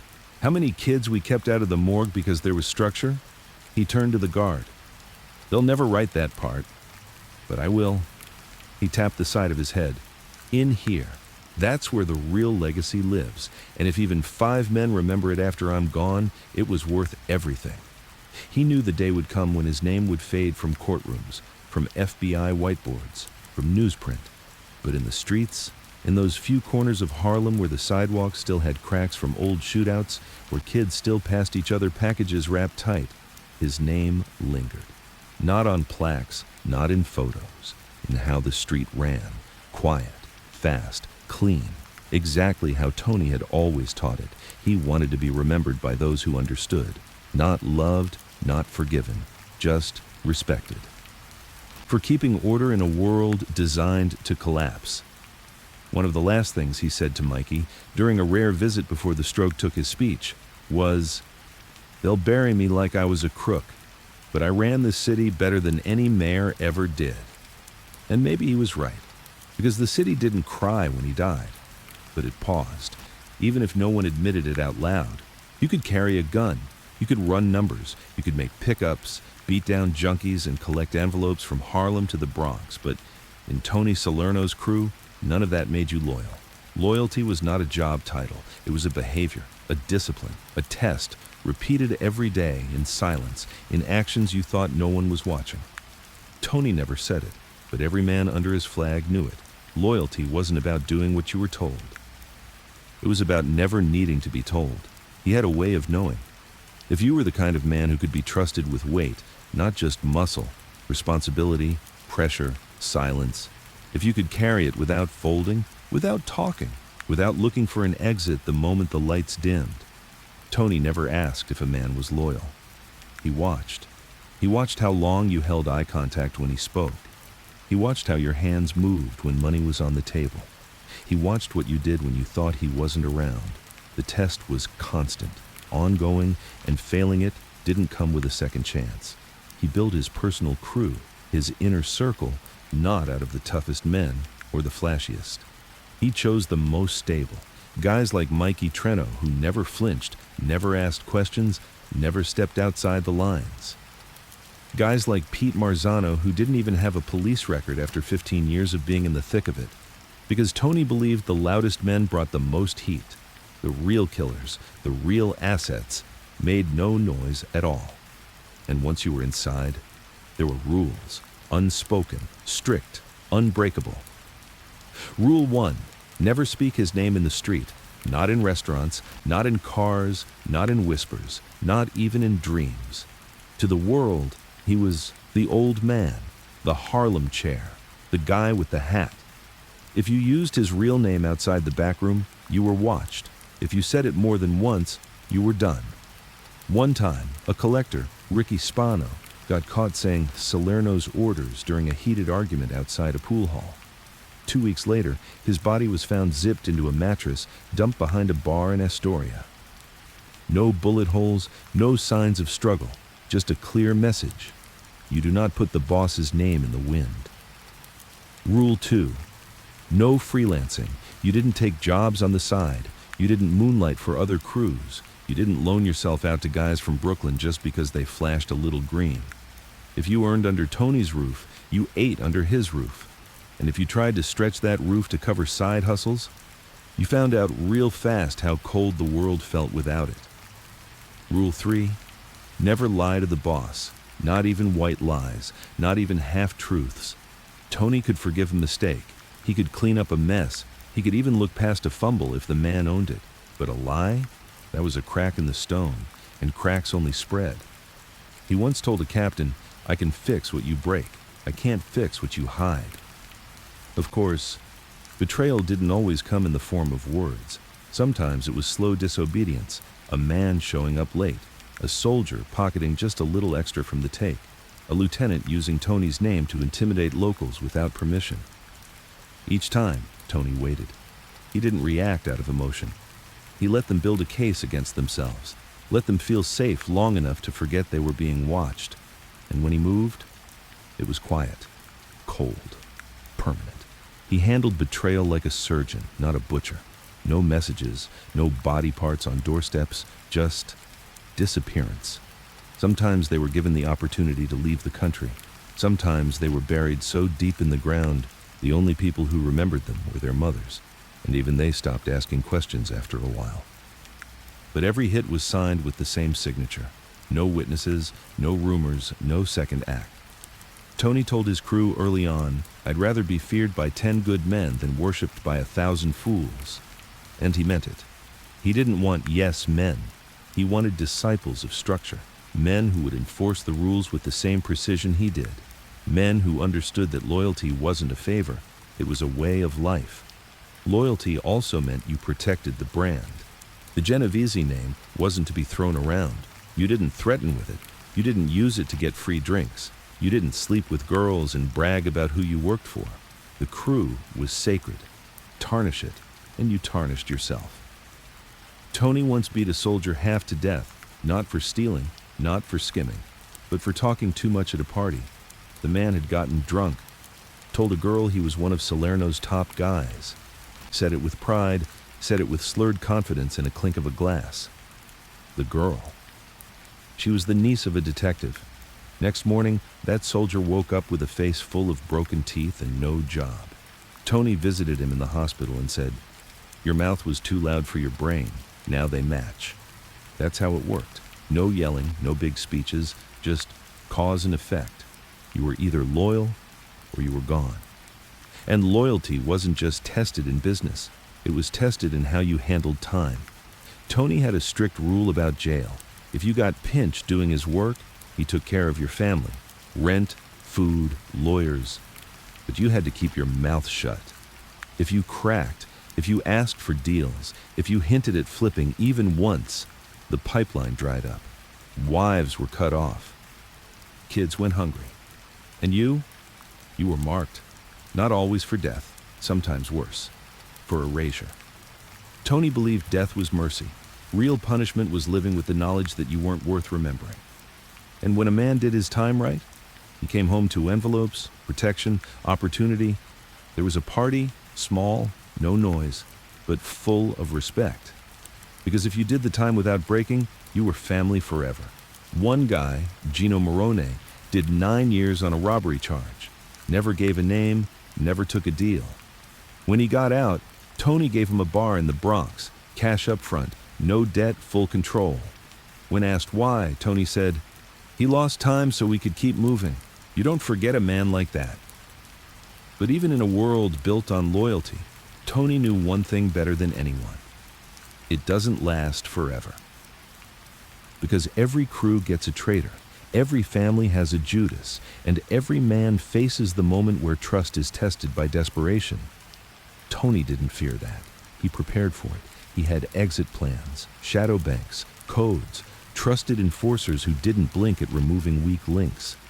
His genius wasn't that he trusted blindly. It was that he knew who to trust and how far. And when the final years came, when prison walls wrapped around him and the system he built began to thin, the ones who were truly loyal never stopped visiting. Mikey came until the end.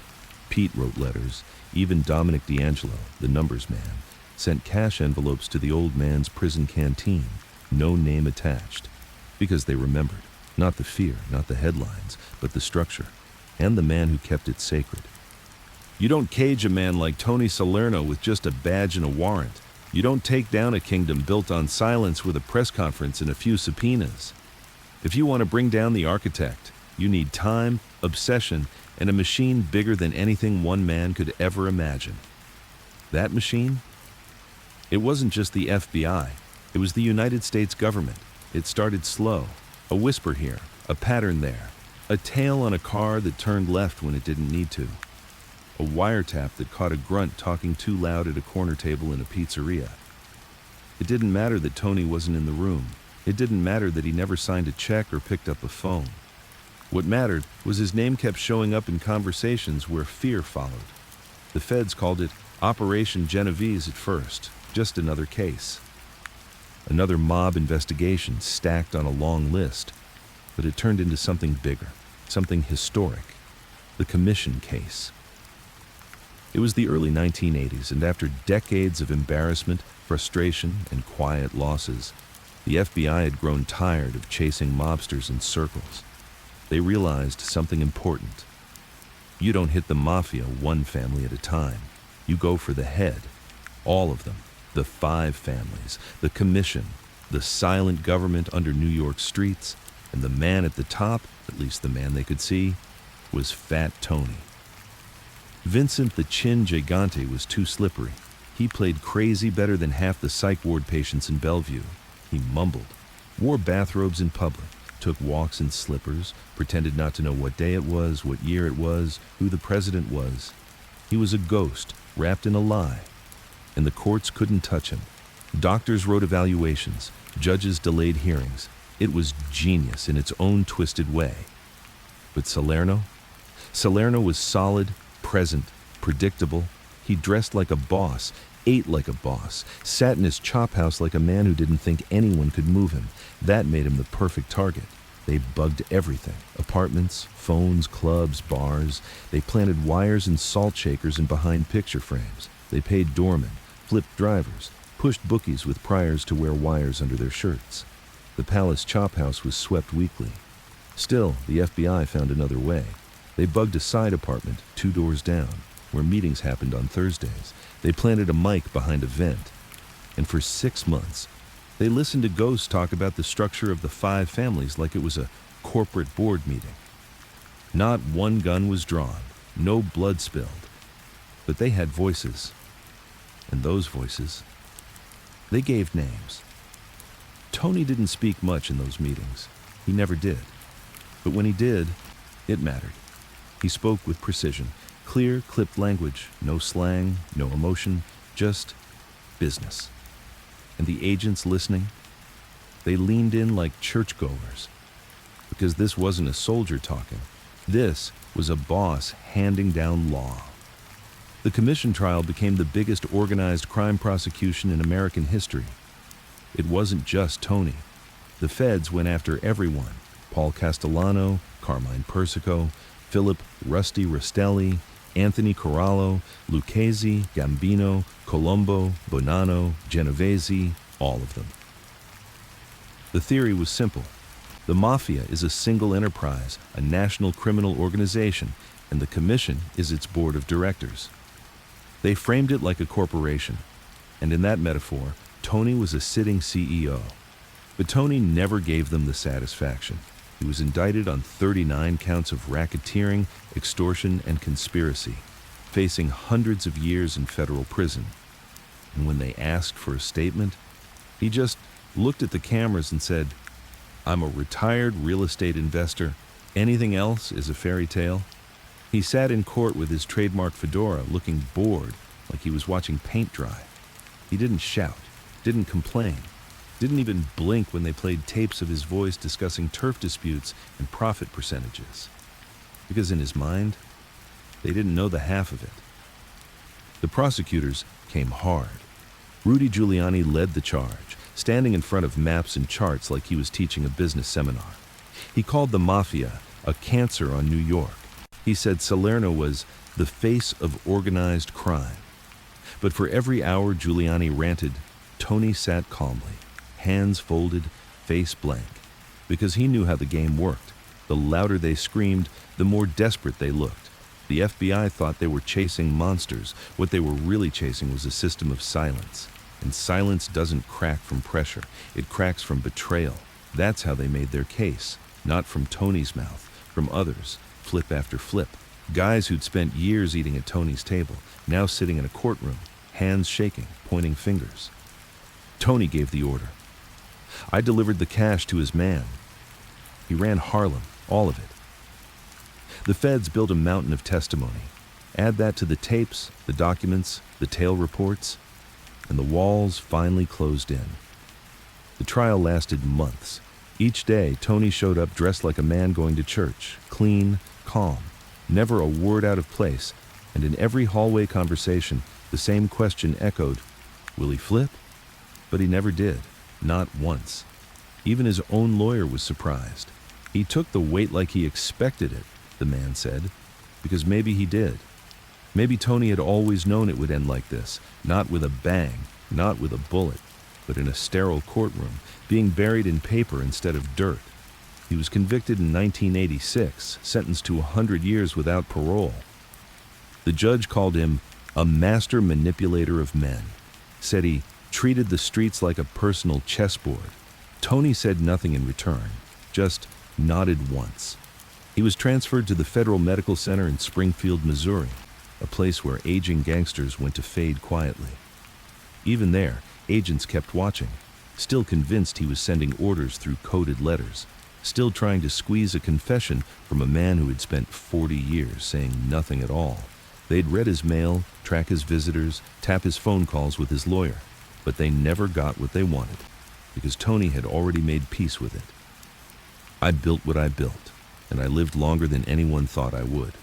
They could put him in a cell, strip away his suits, take his name out of circulation, but they couldn't touch what he built, because the structure? It lived on, not in headlines, but in routine, in systems so buried into the city they operated like muscle memory.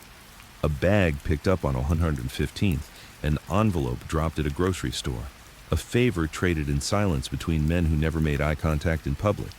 The government could never kill that. Not really. They got the man.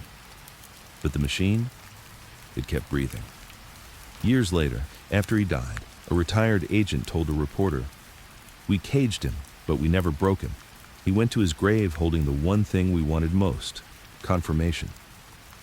Because in the end, Tony Salerno wasn't caught by mistake. He was surrounded by men who talked in a world that forgot how to shut up. There was no curtain call, no grand exit, no dramatic final words that echoed through the cell block. Anthony Fat Tony Salerno died like he lived, quiet, guarded, alone. By the time the end came, His body had betrayed him in every way his people never did.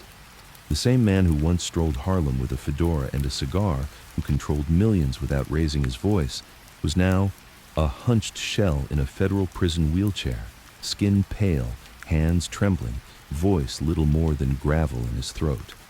But his eyes, still sharp, still watching.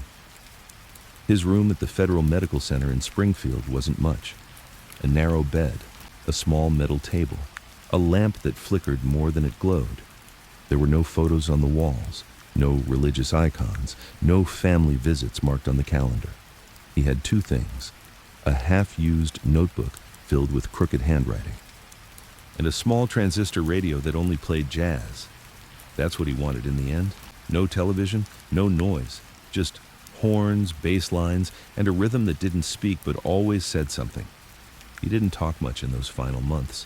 The strokes had slowed him down, forced his words to drag like broken boots across gravel. The diabetes had withered him, and the years had done what bullets never could. They aged him past the point of resistance, but even then, he never complained. He never asked, "Why me?" Never looked for pity, never once said the word regret. He accepted his fate the same way he accepted a contract, a conviction, a death, like it was just another line in the ledger. The nurses were afraid of him at first, not because he shouted or threatened. He didn't have to. There was something in the way he looked at people, as if he saw through their uniform, their training, their polite tone. He saw what they wanted, what they feared, and most of all, what they were hiding. One nurse, a middle-aged woman named Janine, started calling him Mr. Salerno. He corrected her once. Just Tony. She didn't argue. But after that, she never looked him in the eye again. It was the younger staff who warmed up to him eventually.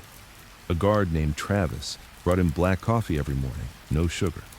A Filipino nurse named Rami helped shave him once a week, steadying his chin with hands as careful as a sculptor's. A janitor named Derek left extra pillows behind when no one was looking. They didn't do it out of fear.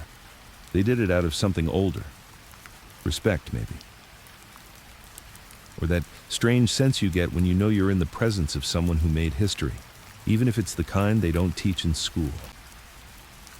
Tony didn't ask for visitors, didn't get mail, didn't make phone calls unless it was for legal paperwork.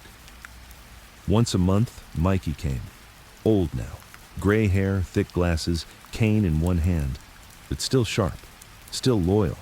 They barely spoke, just sat in silence for an hour or two. Sometimes Tony would nod. Sometimes Mikey would adjust his coat, say, "The streets are cold, boss." Tony would grunt softly, and that would be enough. Two men. No need for words. Their history was already carved into the bones of the city. Every once in a while, Tony would get a strange letter. No return address, no sender's name. Just short notes written in clean handwriting. The system still runs. Your rules hold. They talk about you like a myth. Tony never responded. He didn't need to. But after each one, he'd fold the paper 3 times, slip it into his notebook, and stare at the ceiling for a long while. Not smiling, just remembering. He started having trouble sleeping toward the end. Not from fear, from noise. Not outside noise, but inside. Memories knocking on the walls of his mind. He'd see faces, not all of them dead, some just gone. Elena at the bakery, her apron dusted in flour. Vito, the cousin who first showed him how to run numbers, the priest who buried his mother. Nicky's little hands grabbing his sleeve when he was a boy, asking why everyone on the street called him Sir. It was all there, all of it.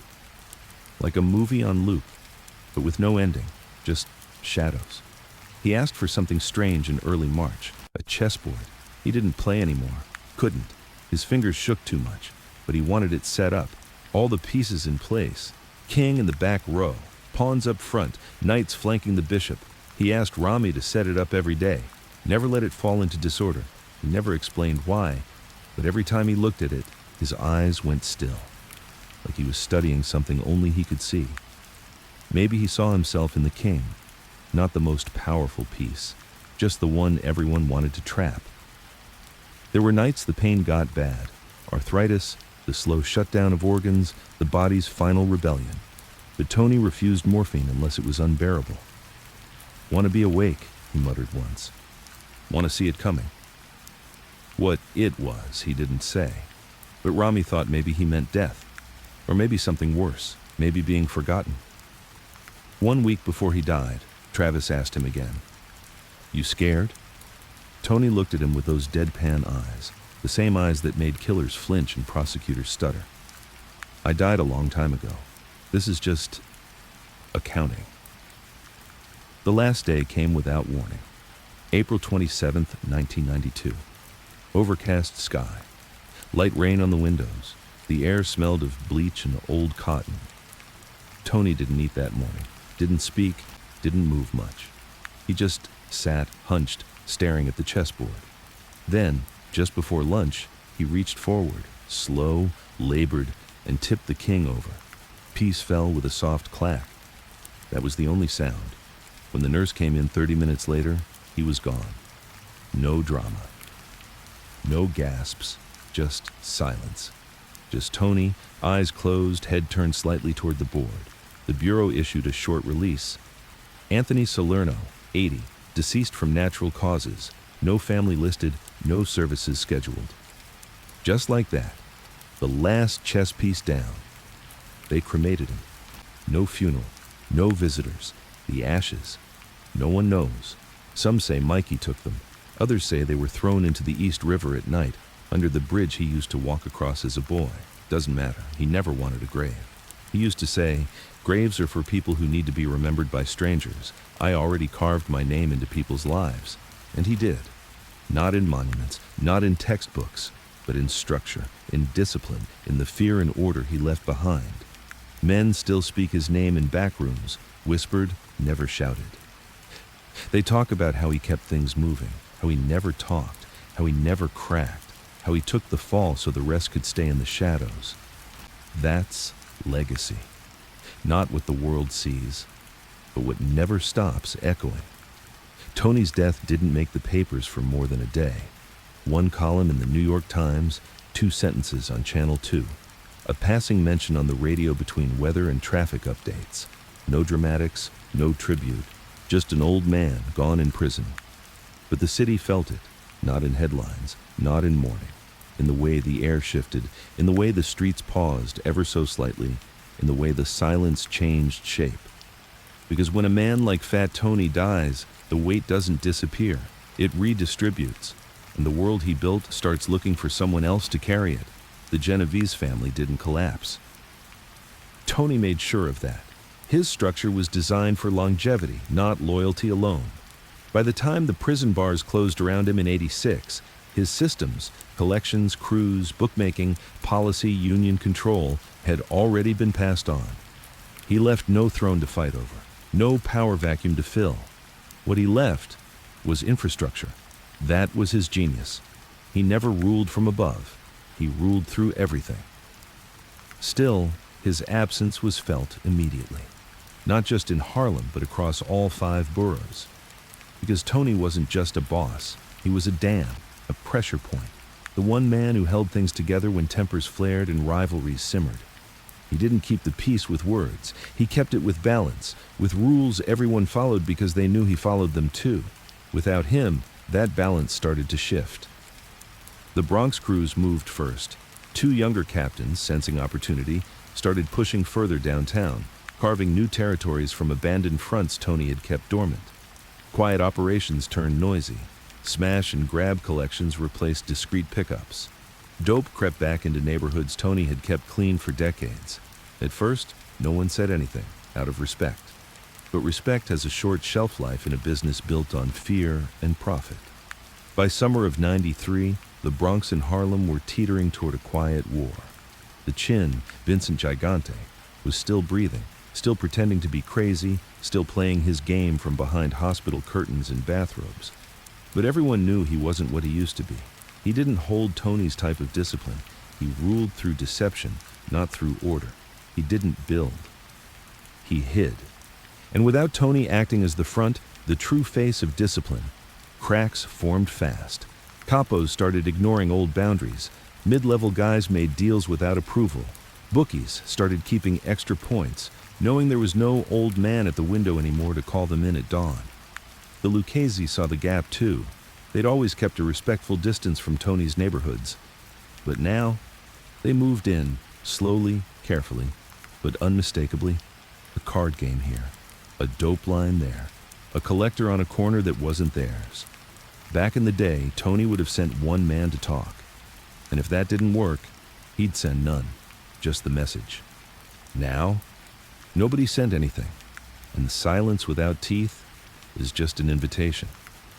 In Staten Island, Dominic D'Angelo, Tony's old consigliere, tried to hold the line. He was too old to run things, but he still had enough pull to warn.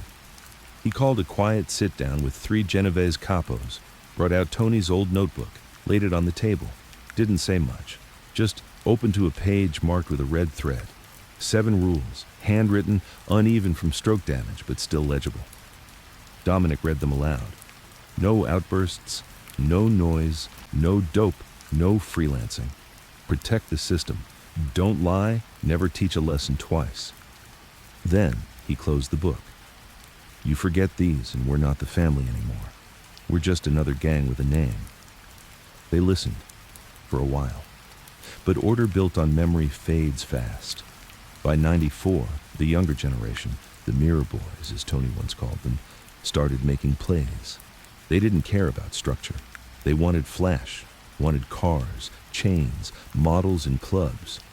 Wanted to be seen, posted up, photographed with drinks and stacks like rappers, not wise guys. They confused attention with respect. And without Tony's shadow, nobody corrected them. A small war broke out in Spanish Harlem in '95. A sit-down gone bad. 3 dead. One of them a captain. The streets buzzed for weeks. Back in the day, that kind of heat would have been cleaned up in hours. Tony would have had a crew on the ground. Names taken, punishments delivered. Fast, quiet, final.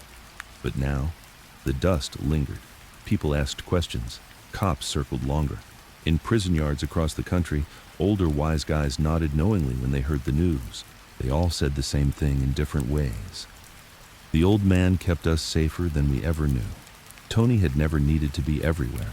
He just needed everyone to know he could be. Now he was gone, and everyone thought they were in charge. Still, his name never disappeared. He became a ghost, whispered about like a myth. When deals started to go sideways, someone would inevitably say, "Wouldn't have happened if Salerno was still alive," when collections got sloppy or money went missing. Back in Tony's day, you'd lose a finger for that. When an outsider started running numbers too loud, man, you don't know how it used to be. Fat Tony would have had you zipped by morning. His notebook, passed hand to hand, never photocopied, read in silence by certain men who still remembered how it used to be. It became a quiet Bible of how to run things right, not with fear, with discipline. Some tried to live up to him, a few did for a while, but the world had changed. Technology made silence harder. The feds were smarter, the streets moved faster. Respect lasted only as long as the next viral headline. And still, Tony's fingerprints remained, his rules, his structure, his legacy. Not in the clubs, not in the suits. In the way certain men still handled envelopes, still rotated meeting spots, still nodded instead of spoke, still checked their 6 twice before opening a car door. Because the truth was, you could bury the man, but not the blueprint. Mikey died in '96, peacefully, in his bed, surrounded by family. They say his last words were, "Tell Tony I kept my eyes open." Pete disappeared not long after. Some say he moved to Sicily. Others say he retired in a cabin upstate, a quiet man with soft hands who once opened 1,000 locks.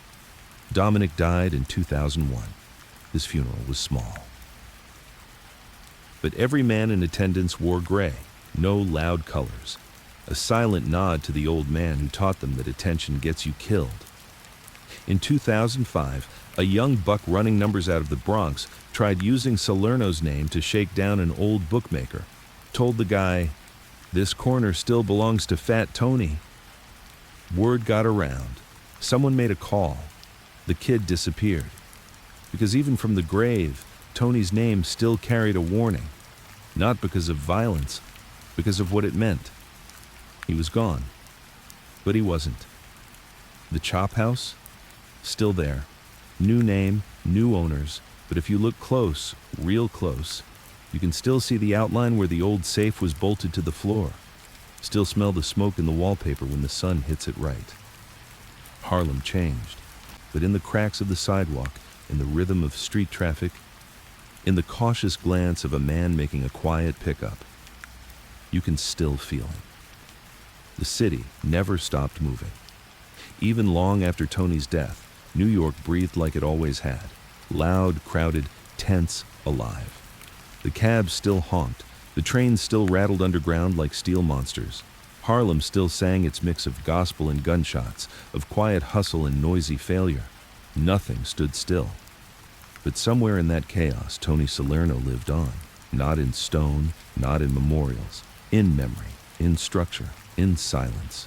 You don't build immortality with noise. You build it with discipline, with rules that outlive you, with fear so deeply rooted in respect, no one even says your name without a glance over their shoulder. Tony understood that better than anyone. He never needed applause. He never chased legacy the way other bosses did, with headlines and swagger. He built something quieter and stronger. It's 2025 now. Walk through East Harlem, and you'll see how much has changed. The old buildings are still there, some anyway, but there's more steel now, more glass. The street kids wear earbuds instead of beepers. The corner guys run crypto scams instead of numbers. But in certain corners, real ones know which ones, Tony's rules still apply. You don't talk in parked cars. You don't flash when you collect. You don't sit with your back to the door. And if someone says the old man, you shut up and nod. Because they're not talking about age. They're talking about Salerno. You see, this story was never about crime. Not really. It wasn't about drugs or bodies or rackets or trials. Those were just tools. Just weather. This was a story about control, about a man who understood human nature so well that he turned it into a machine. He wasn't the richest, he wasn't the flashiest, he wasn't even the most violent, but he outlasted all of them. Because he treated the life like a business, not a circus. You won't find plaques about him. He's not in museums. No streaming documentaries with dramatic music. But if you walk into certain Italian restaurants on quiet nights, if you listen closely to the back table in a private room, you'll hear his name. Still whispered, still respected, still feared. There's a story they tell. Nobody knows if it's true. Maybe it doesn't matter. A young guy, first year running collections in the Bronx, starts cutting corners. He's quick, loud, flashy, thinks the old rules don't apply. One night, he shows up to a social club in the back of a deli. He's wearing gold chains, laughing too loud, saying names he shouldn't be saying. The room goes quiet. An old man in the corner looks up from his espresso and says, "You ever heard of Fat Tony?" The kid shrugs. Yeah, the guy who died in prison, right?" The old man doesn't blink, doesn't flinch. He just says, "Then you should know better than to talk like that, in his house."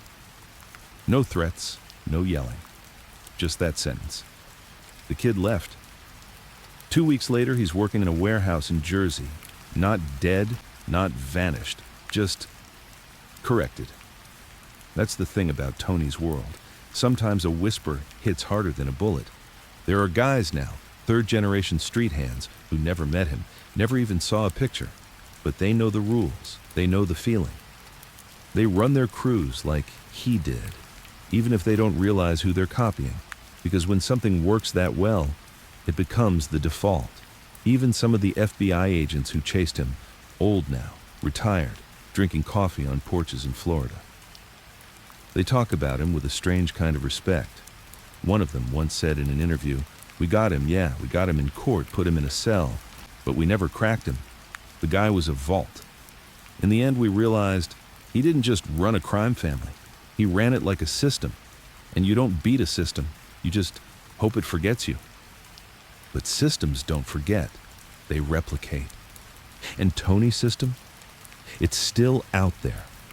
Modified, modernized, digital, but still built on the same old bones: discretion, loyalty, discipline, control. You ask the right old timer on 115th, and they'll point to a spot across from the park. Used to be a candy shop there, a small bench in front. They'll tell you that's where he used to sit, newspaper folded, cigar burning slow, watching the whole street without ever turning his head. And they'll say something like, he saw everything, even what wasn't happening yet. So here we are, all these years later. And what's left? No sons, no heirs, no Facebook memorial pages, just a story. One passed in pieces, anecdotes, hushed quotes, nods between old men in dim rooms, the quiet legacy of someone who built a kingdom on the one thing no one could trace: silence.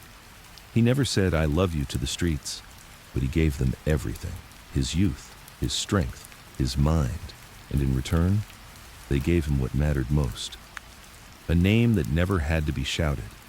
So the next time you hear a story about the good old days, when the streets were quiet, when deals were clean, when the bosses were bosses, remember, that wasn't luck.